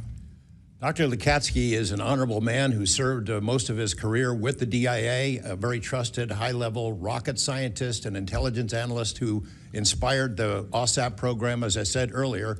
And in full disclosure, I've co-written 2 books with him. He dropped this on myself and our other co-author out of the blue. And it took 14 months for us to get DOPSR approval for him to release 2 sentences on that. He said this craft, we had managed to get inside of it. It had no wings, no rotor, no tail. It had no fuel tanks. They didn't know how it flew or how it was operated. It clearly looked like it was aerodynamic, but he would not go further. He's a by-the-book guy, and until he gets clearance to say more about that, I don't think we're going to hear much more. But it's not ours. It wasn't ours. We didn't make it. We didn't know who made it and how it was built and how it operated. We've got at least one, and I don't know. I think that's enough confirmation that we do have recovered discs and materials. Lastly, Mr. Borland, in the classified realm, have you been exposed to undeniable confirmation of NHI technology? And then my second question is BAE Systems involved in any way with reverse engineering exploitation of non-human intelligence craft? Yeah, we're gonna have to have a conversation this skip for that. Whether I'm legally even allowed to answer that, and whether you're even allowed to hear it, sir. Okay. Again, you can sense our frustration. And so I just want to thank you for coming forward. We will continue to fight because, look, this is about making sure that this government belongs to the people and restoring the republic the way it was intended to be. Madam Chair, I also have further witnesses of courageous individuals. It was given to me by Dr. Stephen Greer, including Michael Herrera and his testimony. We have Roderick Castle and his testimony, Randy Anderson, his testimony, Stephen Digna, and others, 3 others, all saying similar things to what the witnesses today have said, and I would like to enter that into the record as well. No objection. Thank you. I now recognize Representative Lee for 5 minutes. Thank you, Madam Chair.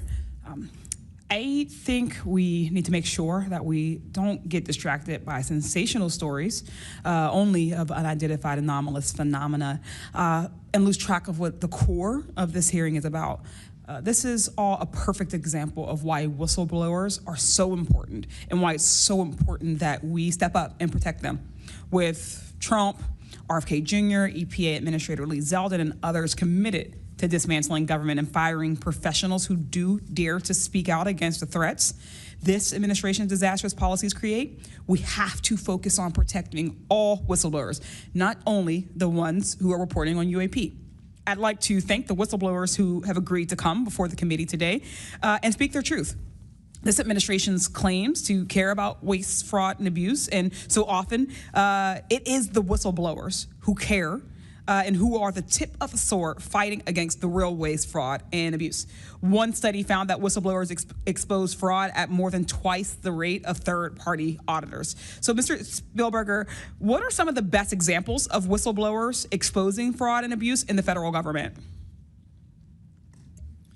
Thank you, Congresswoman. Again, whistleblowers have played such a vital role across so many different issues. One prominent example goes back to the 2014 VA waitlist scandal. POGO actually played a very instrumental role coordinating with Iraq and Afghanistan Veterans of America. At that time, we received tips and whistleblower disclosures from over 800 different individuals talking about the VA subjecting veterans to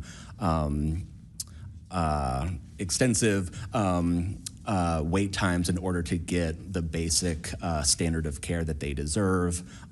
It certainly prolonged serious illnesses, even contributing to hastened deaths, and we were able to help shed more light on that issue, which I think just emphasizes the importance, even outside of the national security context. We are often still talking about serious issues and even life and death concerns. And unfortunately, whistleblowing can lead to serious repercussions and retaliation, especially in this vindictive and lawless administration. Mr. Spielberger, in the past, what kinds of retaliation have they faced, and what are we seeing today under the Trump administration? So we've certainly heard about a number of different examples of retaliation. One that I'd like to highlight that Mr. Borland referenced previously is retaliation through abuse of the security clearance process. That can have grave implications not just for a whistleblower, but also their ability to seek legal counsel and defend themselves against retaliation. And when we look at the past several months of this administration, unfortunately, we've seen a really systematic approach toward dismantling the nonpartisan civil service. We've seen the mass firings. We've seen undermining of independent agency watchdogs, mass firings of inspectors general, undermining the Office of Special Counsel, the Merit Systems Protection Board. Again, these entities that are meant to be independent and play a critical role in investigating whistleblower disclosures and ensuring that their rights are protected. Yeah. Thank you. In 1989, Congress passed the Whistleblower Protection Act and then broadened it again in 2012 to ensure that federal workers could feel free to come forward to their elected officials. And it's a good thing we did, because whistleblowers have played a more important role than ever since Trump has taken office. It was thanks to a whistleblower that we learned that DOJ allegedly put every single American's personal security information at risk by bypassing safeguards and copying all this data to an unsecure server. I ask unanimous consent to enter into the record a New York Times article titled, quote, "DOJ put critical Social Security data at risk," whistleblower says. Good to go. Thanks. We've had whistleblowers at the National Labor Relations Board reveal that DOJ minions may have shipped case files outside of the agency, possibly to help then co-president Elon Musk continue to exploit his workers. And last week, whistleblowers at the National Institute of Health came forward to say that RFK Jr.'s vaccine misinformation campaign had pervaded even the highest levels of the agency. Typically, whistleblowers have an inspector general they can rely on to investigate their claims and register issues with agency leadership. But President Trump has fired or demoted over 20 inspectors general. If I may ask one more question, Mr. Spielberger, can you explain how eroding the independence and capabilities of inspectors general further endanger these whistleblowers? Absolutely. So again, whistleblowers already face incredibly great challenges in coming forward under normal circumstances. And when we erode these entities that are expected and required to enforce whistleblower protections, fairly investigate their disclosures, it calls into question the integrity of their investigations and findings, whether they'll take whistleblowers seriously when they come forward, and whether we can trust that they will use their authority to enforce the protections of whistleblowers who do come forward, essentially whether they will continue in their role as an independent watchdog or basically become a lapdog for a current or future president. Thank you. And I will take no more liberties. I yield back. Thank you. I now recognize Mr. Crane for 5 minutes. Thank you, Ms. Chairwoman, for holding this hearing. Thank you to the witnesses for appearing. In the effort of transparency here, I got to admit to the witnesses that, growing up, I really never believed in UFOs or any of this stuff. I always thought it was a little kooky and whatnot, but after hearing, your testimony from honorable service members, watching videos like my colleague, Mr. Burleson, just presented, I gotta admit, I've become a believer. Not that I know where these things come from or, what they really are up to, but I'd like to start with asking the witnesses. Mr. Nicosia, you were in the Air Force, right? Yes. Did you believe in UFOs prior to your encounter? I've always been interested. Okay. Yes. Chief Wiggins, you're currently in the Navy, is that correct? Correct. Did you believe in UFOs before your encounter? I did. I'm from Las Vegas, and I've watched George Knapp my whole life. Okay. What about you, Mr. Borland? I have always been open to where facts go, so.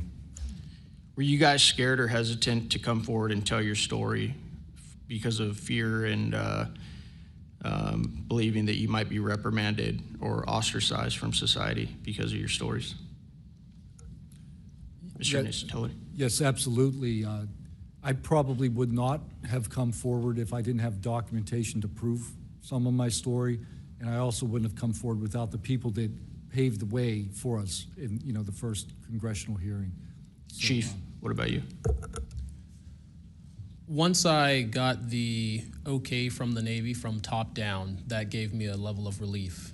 Prior to that, I didn't have any thought left or right of that, but thank the Navy to give me the go-ahead, and that gave me the relief that I would not have any level of reprisal or anything happen to me. Mr. Borland, how about you?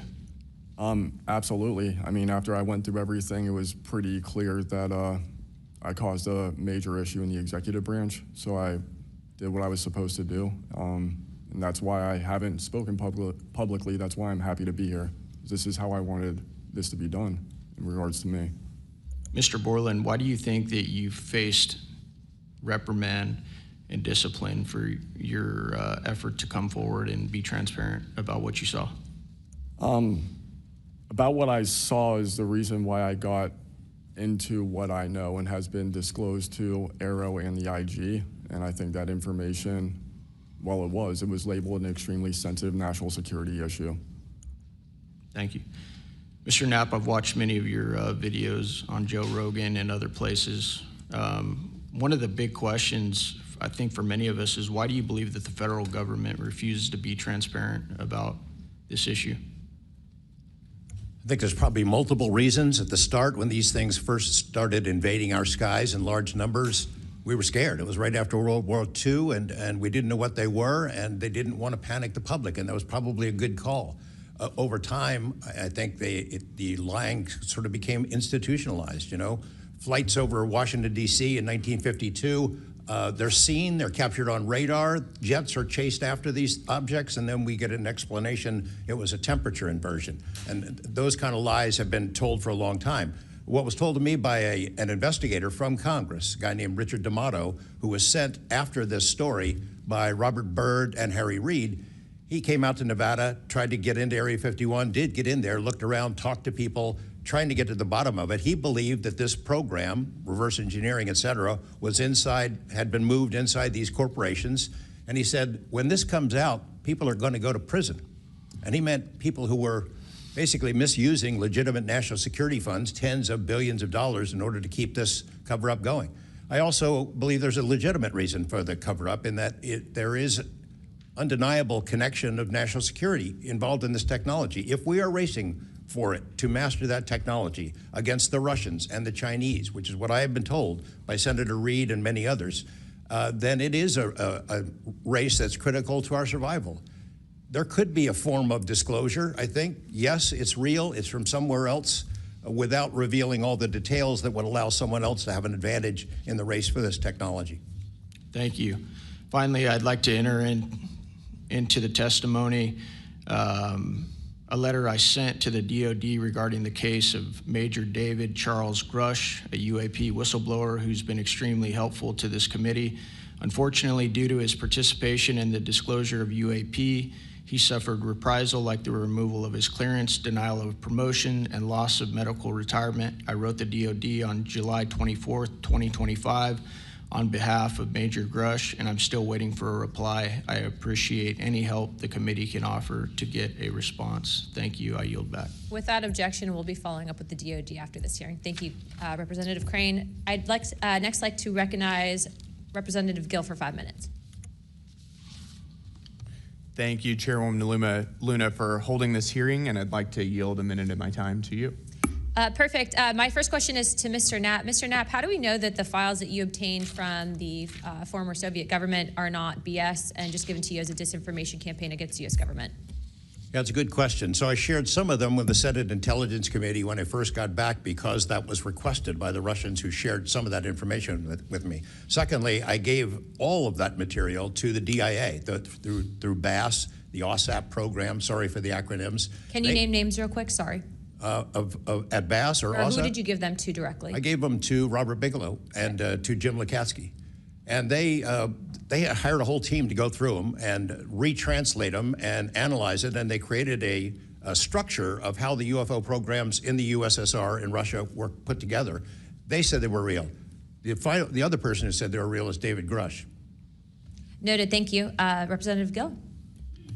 Yep. And thank you. I'd like to yield the remainder of my time to Eric Burleson. Thank you, Representative Gill.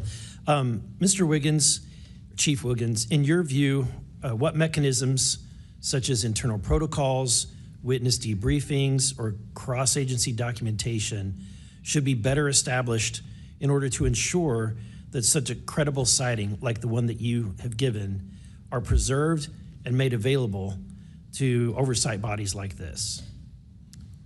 Thank you, sir.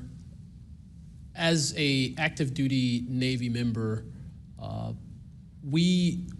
our mission is to carry out the ship's mission or the command's mission. And we, on a general basis, don't have knowledge of what to do when we see things like this. We just don't. We're there to do our mission and do what's told of us, right? So I think what would be important is giving active duty members a clear way of being able to report things like this to where it gets to this point. And ensuring that we have a standard level of understanding that there wouldn't be any level of reprisal or anything happening. Because, you know, I've been in the Navy for almost 24 years, but what about the sailors that have been in for 2 years that experience things like this? They're not gonna have the knowledge, or they'll probably be a little bit more fearful to speak up, being it that their career is just starting. Yeah, I want to commend you. You're the first witness to come forward that is currently serving, and it's recognized. And so I thank you. And your testimony is unbelievable. Let me ask this question: are you familiar with the Witness Protection Act that Representative Burchett has filed? I'm not too familiar, sir. Anyone on the committee familiar with it? It's fantastic. It's the language that we need. It's language that will protect whistleblowers from any kind of reprisal, and yet it's again and again blocked by this body in some way. Many a times it's being blocked not by elected officials but by staff behind the scenes.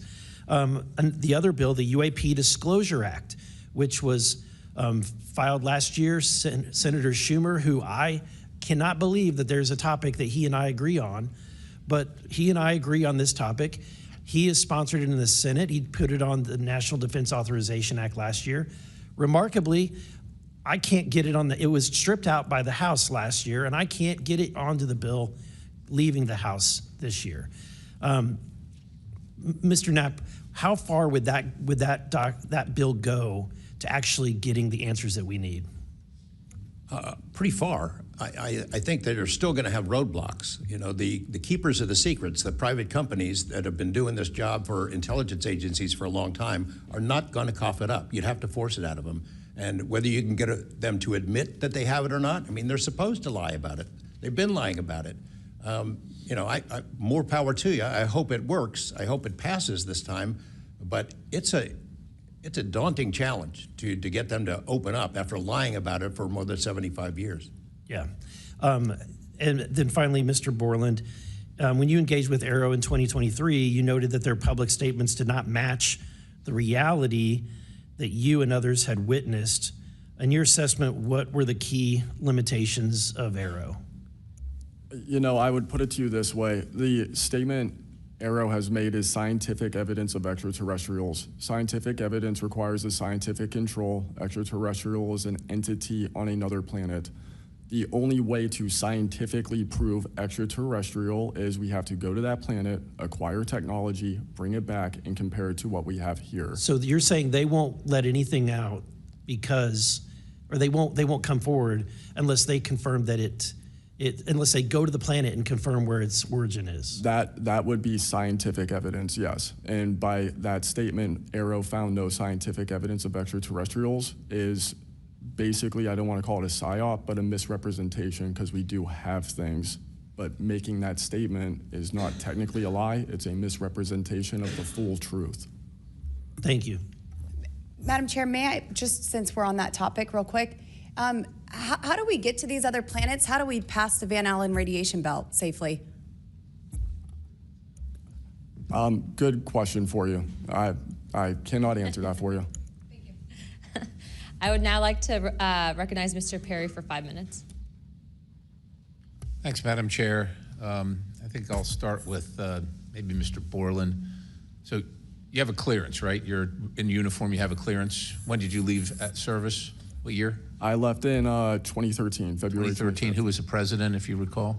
2013 would have been President Obama, sir. Wasn't President Trump, right? No, sir. Okay, so you have a clearance, right? You're serving in uniform, you have a clearance. Yes, Your sir. story, you know, I think many of us are kind of picturing the scene. You walk out in the flight line, having a smoke, this event occurs.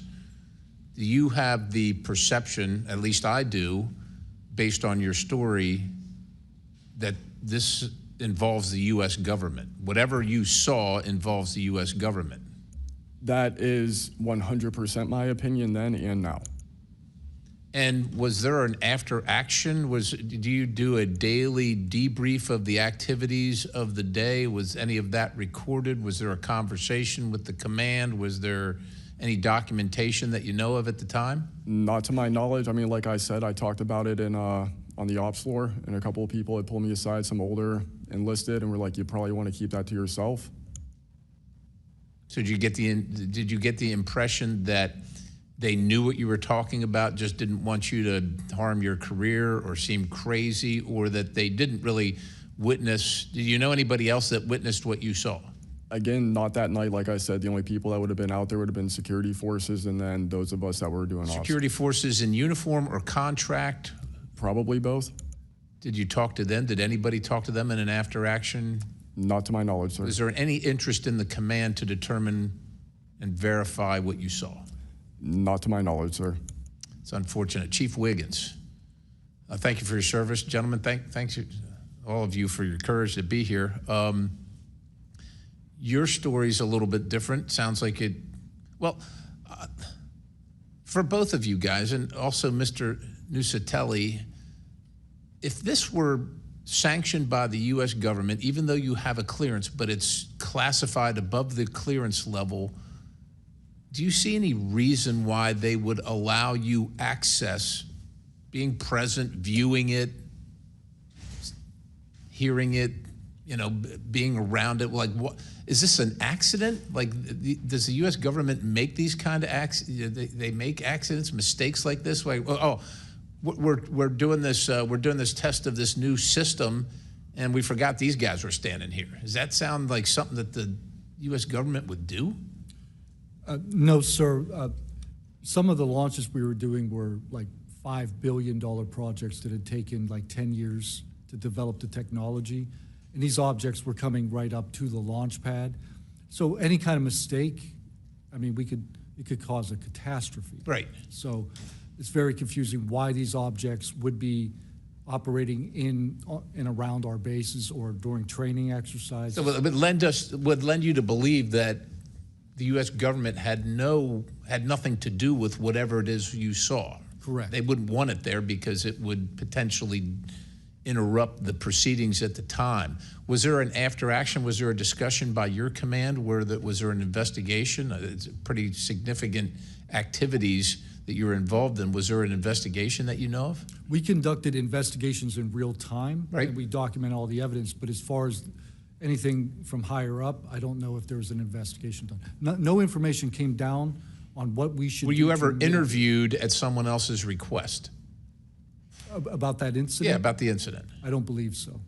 Do you think you find that odd? If something happens, you're around multi-million, maybe billion-dollar operations and launches of national security interests, very sensitive. There's an anomaly in the operation. The only person witnessed it, saw a UAP at Vandenberg at that time frame, that was interviewed was the one that witnessed the thing land. Why wouldn't, well, I don't know why I'm asking you, but it seems to me that we would want to interview everybody associated, even not associated, to find out if they were associated. Chief Wiggins, how about you? Was there an investigation? Was there an after action? Was there documentation on the incident that you were privy to? No, sir, not that I know of. And in my previous experience as an operations specialist, all operations that I've been a part of have been deliberate. So yeah, they're and deliberate operations. After the operation, you conduct an after-action review, or that's what the Army calls it. I don't know what I imagine the Navy has something similar to determine your weaknesses, your successes. Did you do that in regard to this incident? No, sir. The Navy calls it after-action reports, and not to my knowledge was there an after-action report of this incident, sir. It's unfortunate. Thank you, Chair. I yield. I now recognize Mr. Biggs for 5 minutes. Thank you, Madam Chair. Thank you to the witnesses for being here today. I'll tell you that today's testimony should alarm every American, no matter their views on UAPs. This isn't simply about UAPs. It's about government integrity, responsible use of taxpayer funds, and Congress's constitutional duty to oversee the executive branch. We've heard evidence of critical information hidden in special access programs, off limits to virtually every elected representative, and certainly to the public. Credible witnesses report retaliation for speaking out. These are clear attempts to silence those who are exposing the truth. We must protect the whistleblowers. And decades of government disinformation have eviscerated public trust. So this isn't a partisan matter, it's a constitutional matter. And when you talk about the VAs, Mr. Spielberger, and all the problems that they had, the hub of that was Phoenix. And they went after the whistleblowers there, and that was under the Obama administration. So it doesn't matter which administration, which party, both parties have got to come clean, particularly on this. So if the government thinks it can hide the truth and punish those who speak out, Congress has to keep pushing until the facts, whatever they are, wherever they lead, come to light. I'm going to go to you, Mr. Knapp, first. You've interviewed numerous UAP whistleblowers over the years. Question is, how do you verify their claims before deciding they're credible enough to report on? It's a combination of factors. First, you check their credentials. Did they really serve where they said they did, and did they work where they said they did? Are there any other witnesses? Is there visual proof, film, footage, things of that sort? You ask the people around them that know them, that used to work with them, if they're credible people. That's one way. You know, I think about ARROW, the organization that this body created to deal with witnesses and whistleblowers.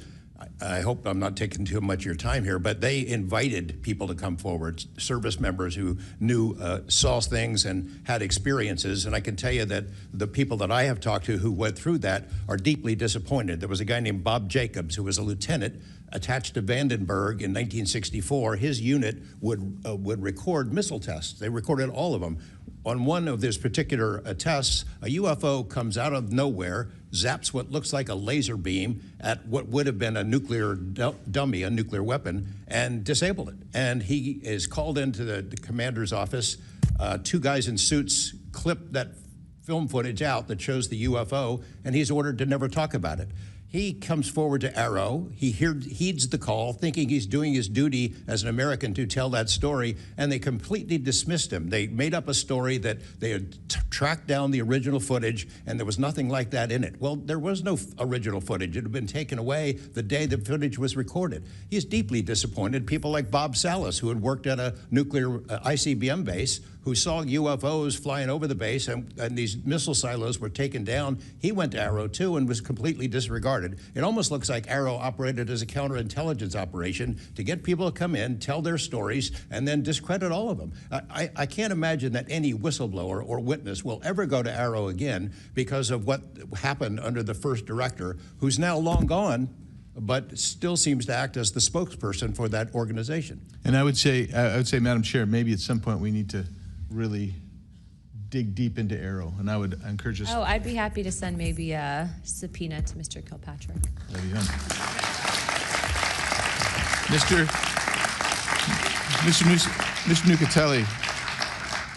Nicosia, you've testified that official Air Force records of the Red Square incident are now held by Arrow and the FBI.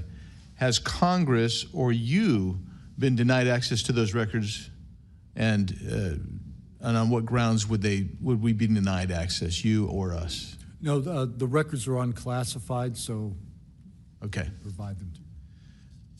In the 2003 to 2005 incidents you described, were any physical effects, electromagnetic interference, radio anomalies, or security system disruptions documented in base logs or any reports, official reports? Not to my knowledge, no.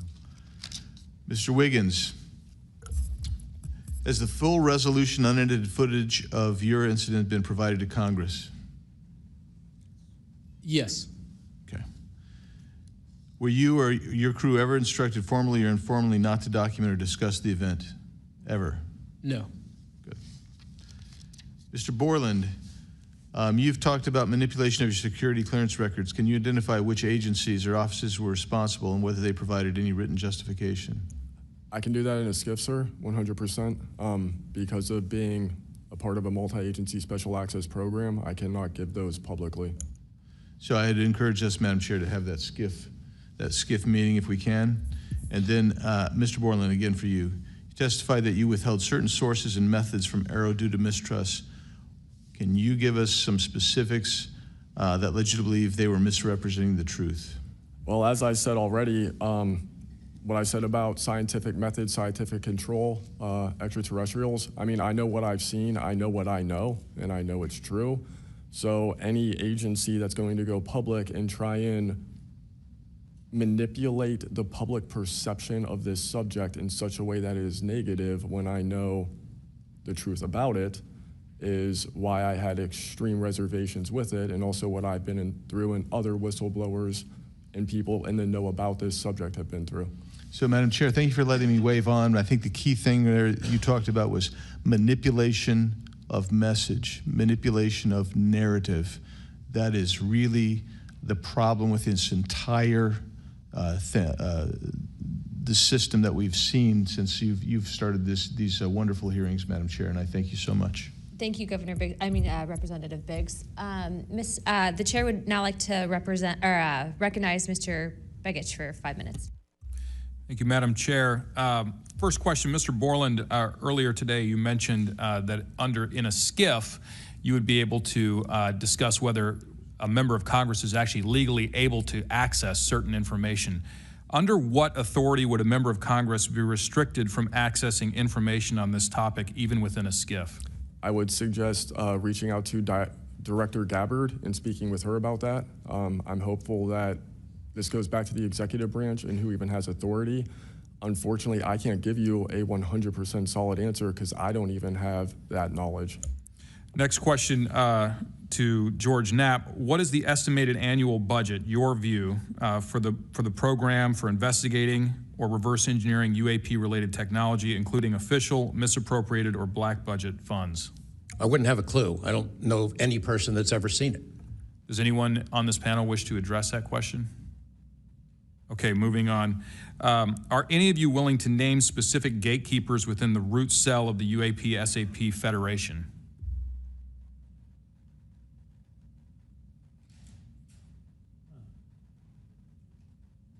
You mean specific people and contractors that have dealt with this and kept the secret? Specific individuals. Well, one of them was named Dr. James Ryder at Lockheed. But, you know, again, to emphasize, I don't fault these contractors for doing what they were asked to do by our government. they're supposed to lie if people ask about it. And the intelligence agencies who gave this stuff to them, CIA, I think primarily, told them to keep it quiet, and they've done that. And I suspect that they'd like an off-ramp, that they'd like some help with figuring out this technology at some point. And this is, again, available to anyone, is there a security classification guide for UAP or NHI?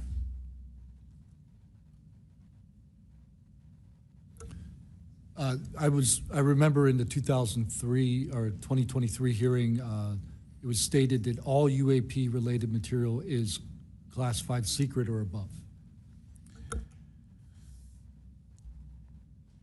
I have a name for you.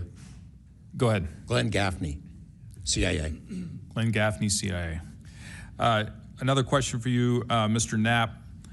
What is, in your view, having investigated this issue for so many years, what is the long game with respect to disclosure of this information to the public? Because with the advent of essentially a video camera and a high megapixel phone in everybody's pocket, at some point, this information is going to be impossible to withhold from the public. What do you think is the long game here? Well, the secret's out. I mean, how many videos have there been already? You know, videos that are leaked from within the military and intelligence agencies and contractors and sensor platforms. It's out there. But they have the high ground. The people that don't want us to take it seriously dismiss it, discredit the witnesses, come up with a cover story. I mean, it's been out there a long time. The public senses that it's real, and the people in authority dismiss them. It's a game that's been going on a long time, and I don't think they're ever going to release it. I think that there's an attitude among the people that have been involved in this for a long time that the public doesn't deserve to know, and that the public probably can't handle it, but they can. Final question, again, this one's open to anyone who'd like to answer it. Describe your understanding of the org chart or lines of control within the executive branch with respect to these topics.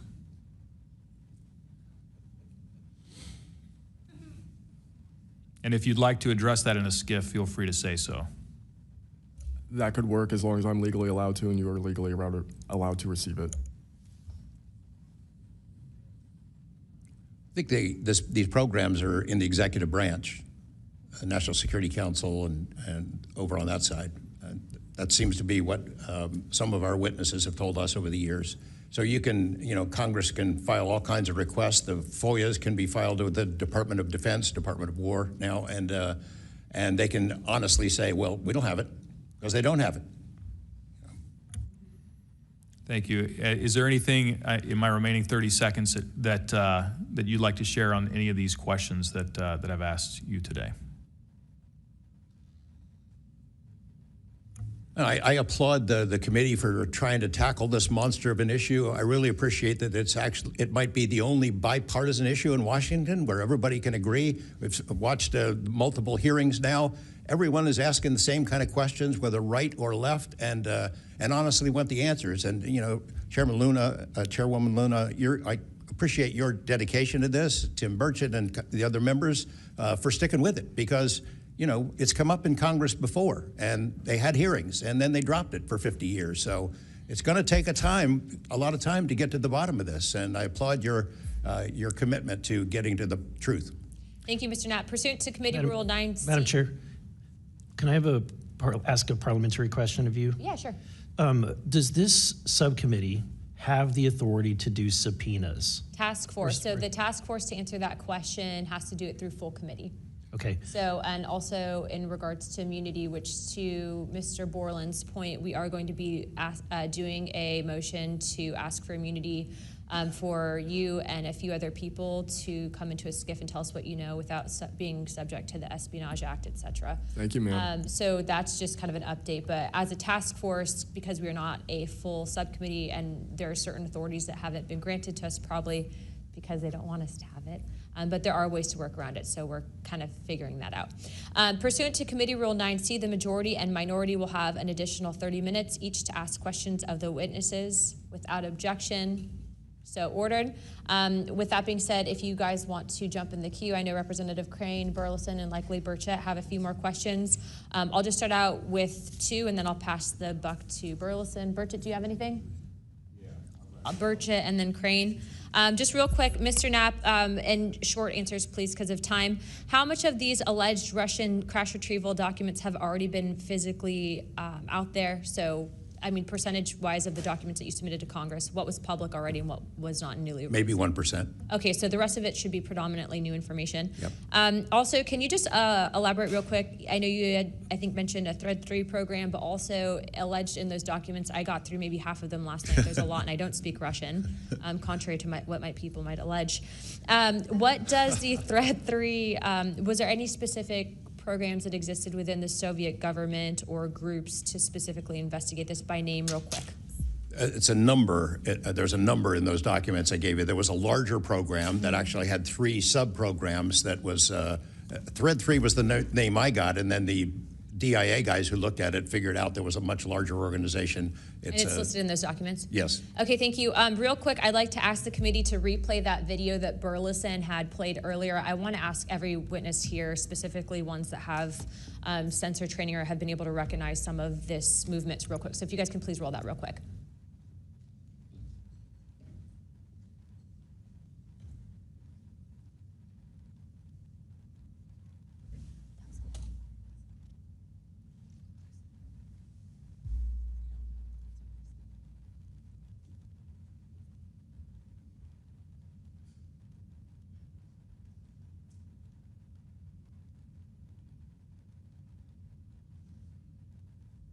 Okay, while this is still rolling, Mr. Nusatelli, real quick yes or no answers. Are you aware of anything in the government, United States government arsenal that can split a Hellfire missile like this? No. And do whatever blob thing it did and then keep going? Nothing? Nothing. All right, how about you, Chief Wiggins? Nothing to my knowledge, ma'am. Okay, and how about you, Mr. Borland?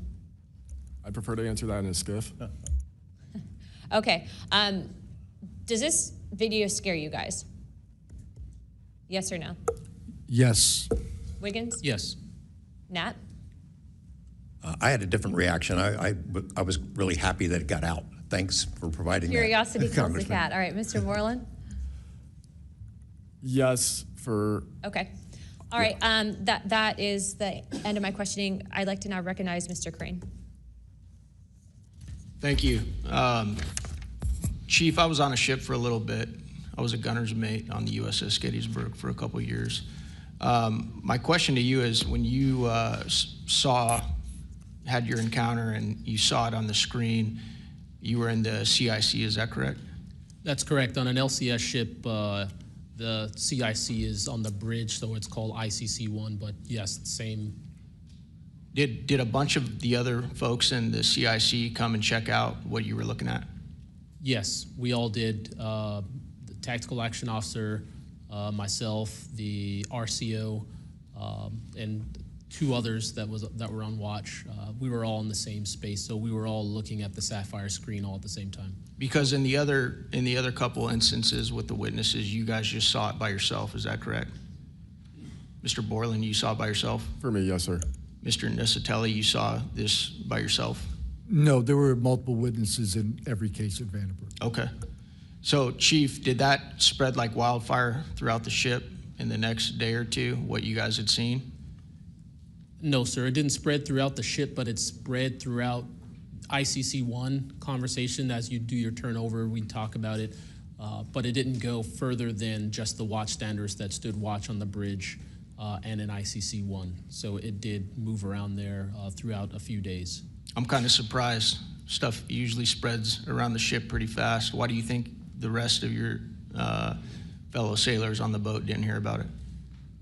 Potentially uninterest, possibly, with engineers or combat systems like yourself, don't make their way up to the bridge enough to get within sight of the circle of talk about the incident. Was it hard for you to get permission from the Navy to bring that video? I myself didn't bring the video. I just saw the video. When I saw the video, I got in touch with Admiral Gallaudet. That's how I wind up knowing about the video itself when I first talked to the Admiral. And you can hear my voice at the back end of the video, and I was like, hey, that's my voice, and I wanted to talk about it. How long did that encounter take place, Chief? So the encounter itself, from the time I recognized on my radar to the time after the video ends was probably about 5 to 7 minutes. What speed was the object moving at? When I first witnessed off the port bridge wing the object moving out of the water, what I thought was originally just a light on the water, something on the horizon, and surfacing and going into the air, I then knew it was an air contact. But as an air controller myself, I started thinking and going through kind of like my checklist in my mind. Could it be a helo? But it's not blinking lights. So I then realized this is something I've never seen before. So the speed itself, just going from the horizon to about maybe 4,000 feet in the air, was very slow, slowly rising. And then it sped up. I'm not an expert at knowing specific speeds of aircraft just by visual eye, but I would say probably 1-2 Mach instantly into the rest of the formation. I didn't notice visually with my own eyes the other 3 objects until I went back to my radar and also utilized Sapphire to see that, in fact, there were 4 total. And then again, when they all left after a certain amount of time, it was nearly instantaneous. So you spotted it visually first, Chief, and then went back to your radar, or did you guys spot it on radar first? Radar first, because that was my watch station. And then you went out to the port bridge wing, is that correct? Correct, to verify what I saw on my radar. What range was it at, Chief, when you were able to see it visibly?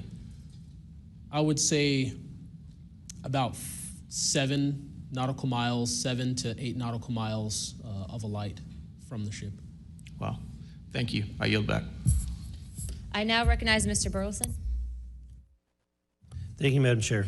Mr. Chief Wiggins, you said that it emerged from the ocean. Is that right? Yes, sir. And before it did, it was glowing. It was a glowing object under the water. That part I couldn't tell because it was nighttime at 1915 approximately, and it was also at a distance. So it's very hard to tell the difference between something on the horizon and something surfacing from the water.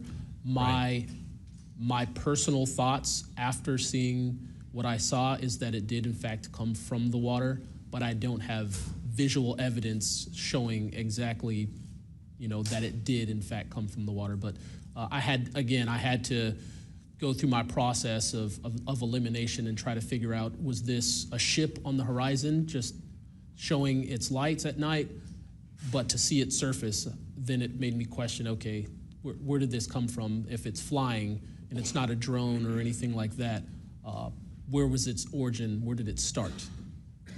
Mm-hmm. Mr. Knapp, in your testimony and in this document, you detail an event that happened in Russia where their nuclear missiles were activated, and we were close to a World War III at that time, which is startling to hear. It's also good to know that as we have investigated the JFK files as well, that we're learning that that there was a document that was sent between Russia. There was an agreement between Russia and the United States that if they were to see some unidentified objects over sensitive sites, that they would report it to each other.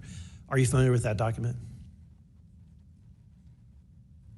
Yes, I'm also familiar with the rhetoric, public rhetoric between President Reagan and Gorbachev at the time too, that they traded statements about, wouldn't it be something if we were threatened by something from way outside, how we might work together. I know for sure that they had conversations about it, and I know we did reach an agreement to try to lessen the possibility that us detecting a UFO or group of UFOs would not be mistaken for a bunch of Russian missiles. There were exchanges of that sort that went back and forth. Yeah, and I can imagine this is, to me, the validity of this document is underscored by the fact that Russia would not want this to be known. They absolutely would not want to know, the public to know, or the United States to know that there was a vulnerability in their missile systems. Would you agree? Absolutely, and and we had many similar incidents at our nuclear weapons facilities here that have all been sort of swept under the rug. But it's pretty scary when you take down 10 missile silos during tense times, and you don't have a better explanation for it than it was a special test of security mechanisms or using EMPs, which is a preposterous explanation. Real quick, we're going to cut to Mr. Ogles. He just got back. So we're in a special kind of lightning round, so 5 minutes, and then we'll go back to our line of questioning.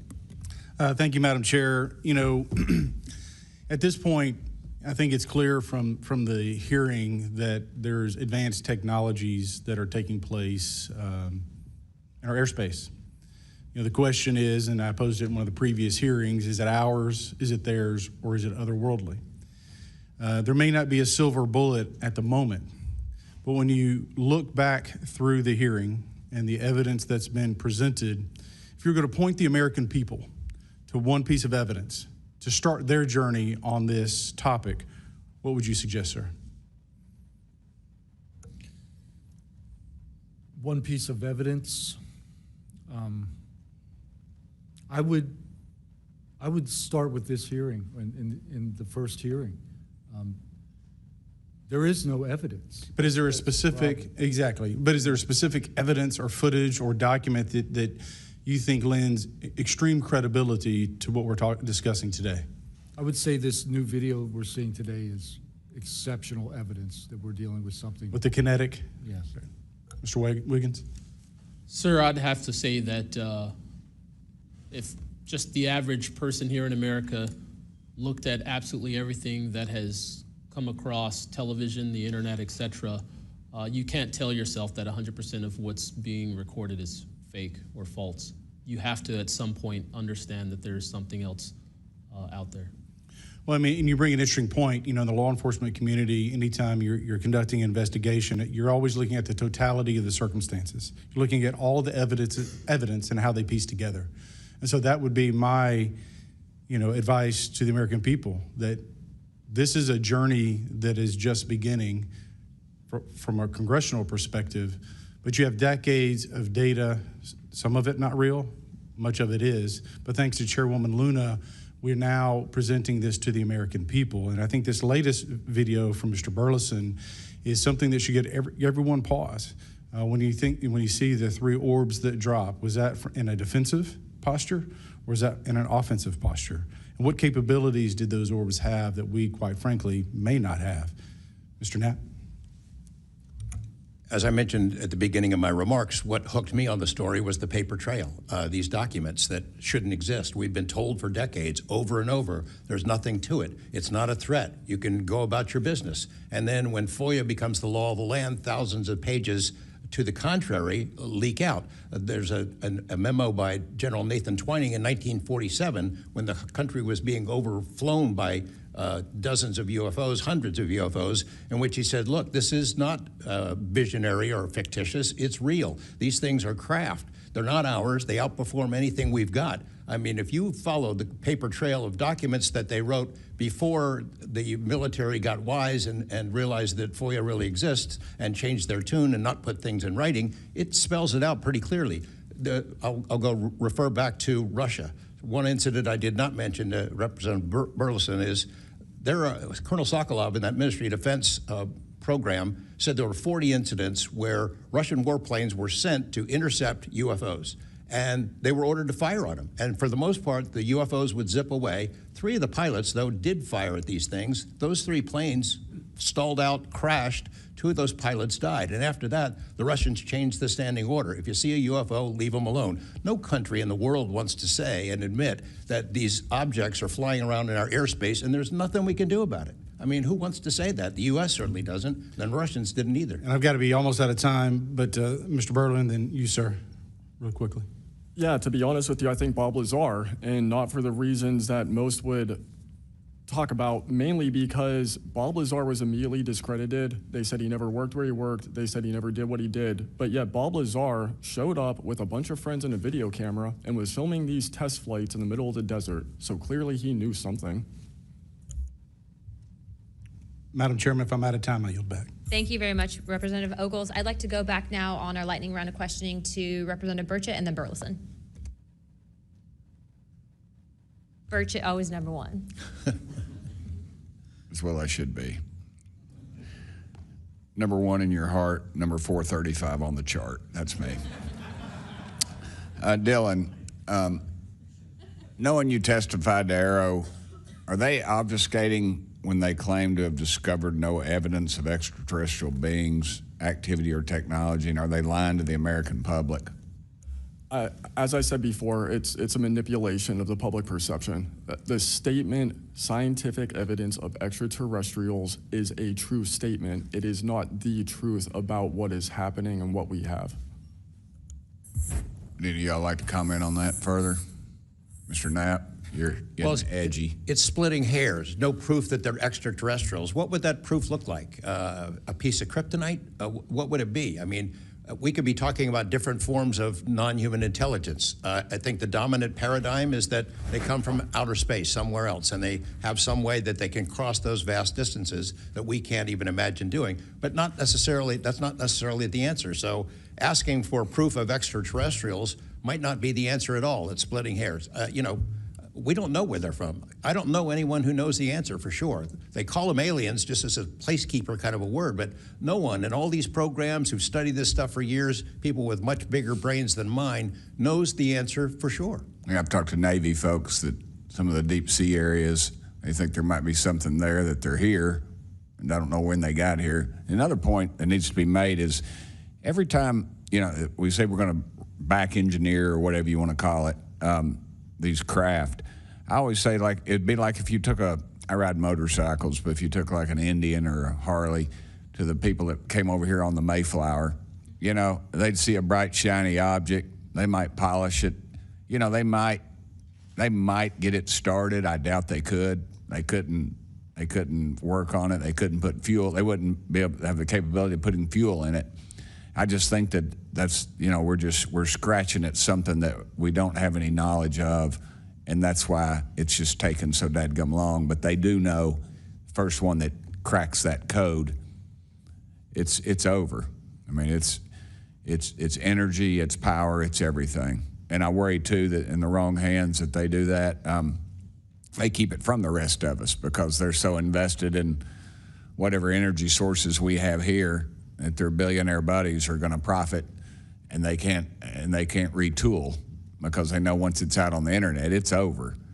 And so I think there's a lot of things going after it, and I think that's why the move to discredit folks is so rapid too. I think, you know, they point to them and they put the dogs on them, and it disgusts me. There's a price to be paid for that too. The Russians and Chinese are trying to figure this out as well, but they don't have the same kind of stigma. They tell their best scientists and engineers, get in there and work on it. And they've been doing it for a very long time, might have a head start on us. Here, we don't have our best scientists and engineers working on it because they've been told it's nonsense. The stigma is very real for people like that. I agree. Yield back, Chair Lady. Thank you. I'd now like to recognize Representative Burleson. Mr. Nusatelli, when you heard the testimony of Mr. Knapp talking about these missiles were shut down or turned on in Russia, does that remind you, when you hear these stories, it's got to remind you of the event that happened on your base?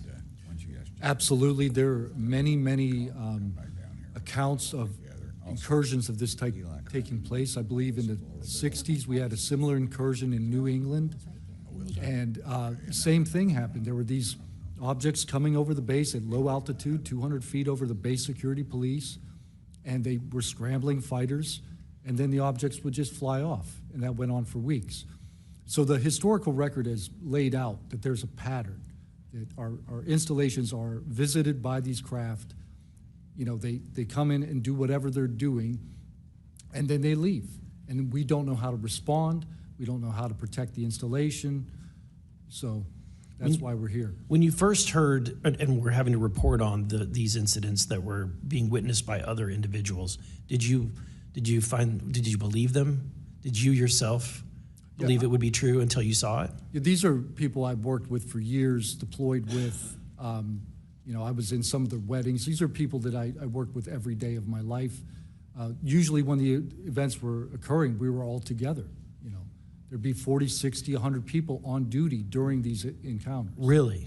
Yeah. All seeing it at the same time? Yes, these encounters were playing out while we were on duty, and And we were responding and investigating in real time as they occurred. And as you said, the importance of your operation was highly important because they said it's the most important in 25 years, the research that you were conducting. For that particular launch, we had 500 Air Force police officers guarding the launch.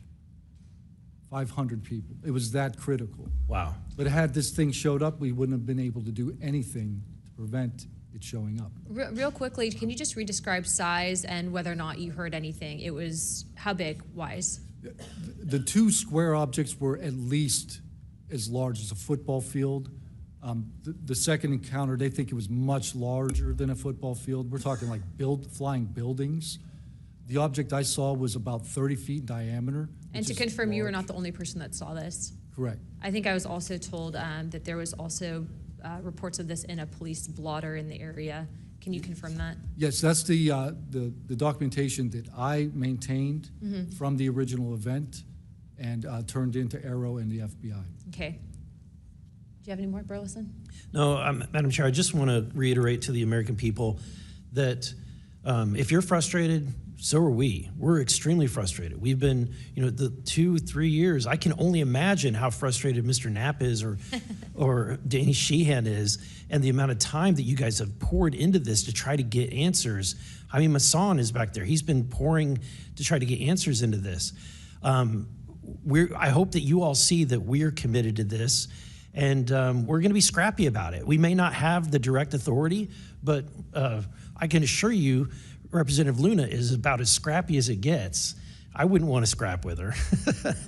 But that being said, I think that if the American people want to see answers, we need to action. We've had the hearings. It's time to take action.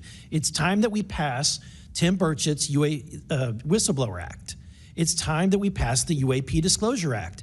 And I think that we've had a lot of talk about this. It's time for action. Thank you, Burleson.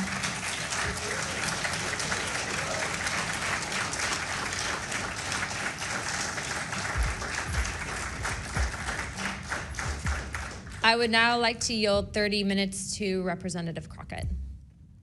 I'll reserve. Thank you.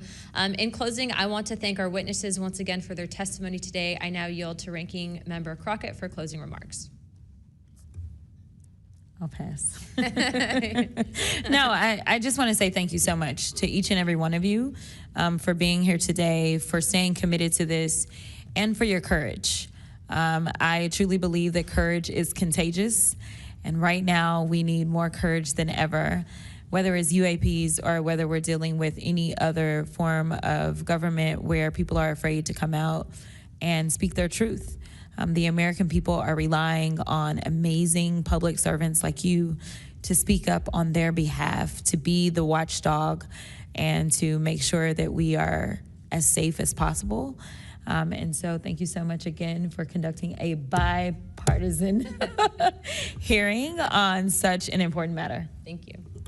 I'd now like to recognize myself for some closing remarks. This is obviously something that doesn't just affect everyone in this room. I can tell you that specifically for where I represent in Pinellas County, Tampa Bay, and Florida as a whole, there's many sightings, many questions, people reporting this, but I'm not the only one. I was also told by Representative Biggs, as well as our great representative from Alaska, that these are not isolated instances, and so it does give us reasoning to provide investigative inquiry into these topics, but also I would also like Mr. Spielberger, if you could actually review and see if your organization would endorse the Whistleblower Protection Act that Representative Burchett has.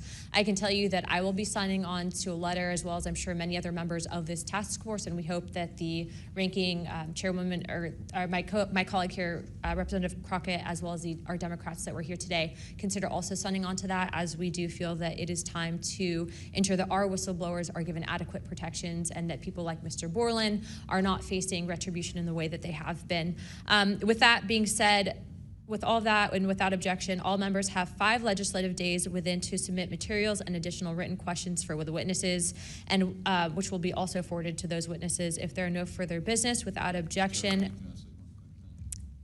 I'd like to now recognize Representative Burchett for closing remarks. I would just like to thank the ranking member and the chair lady for their courage. This is a tough issue. We all catch hell for it. And but it's gratifying that we're here in a bipartisan nature and the way this meeting was conducted. And I want to thank y'all for your courage. Thank y'all. And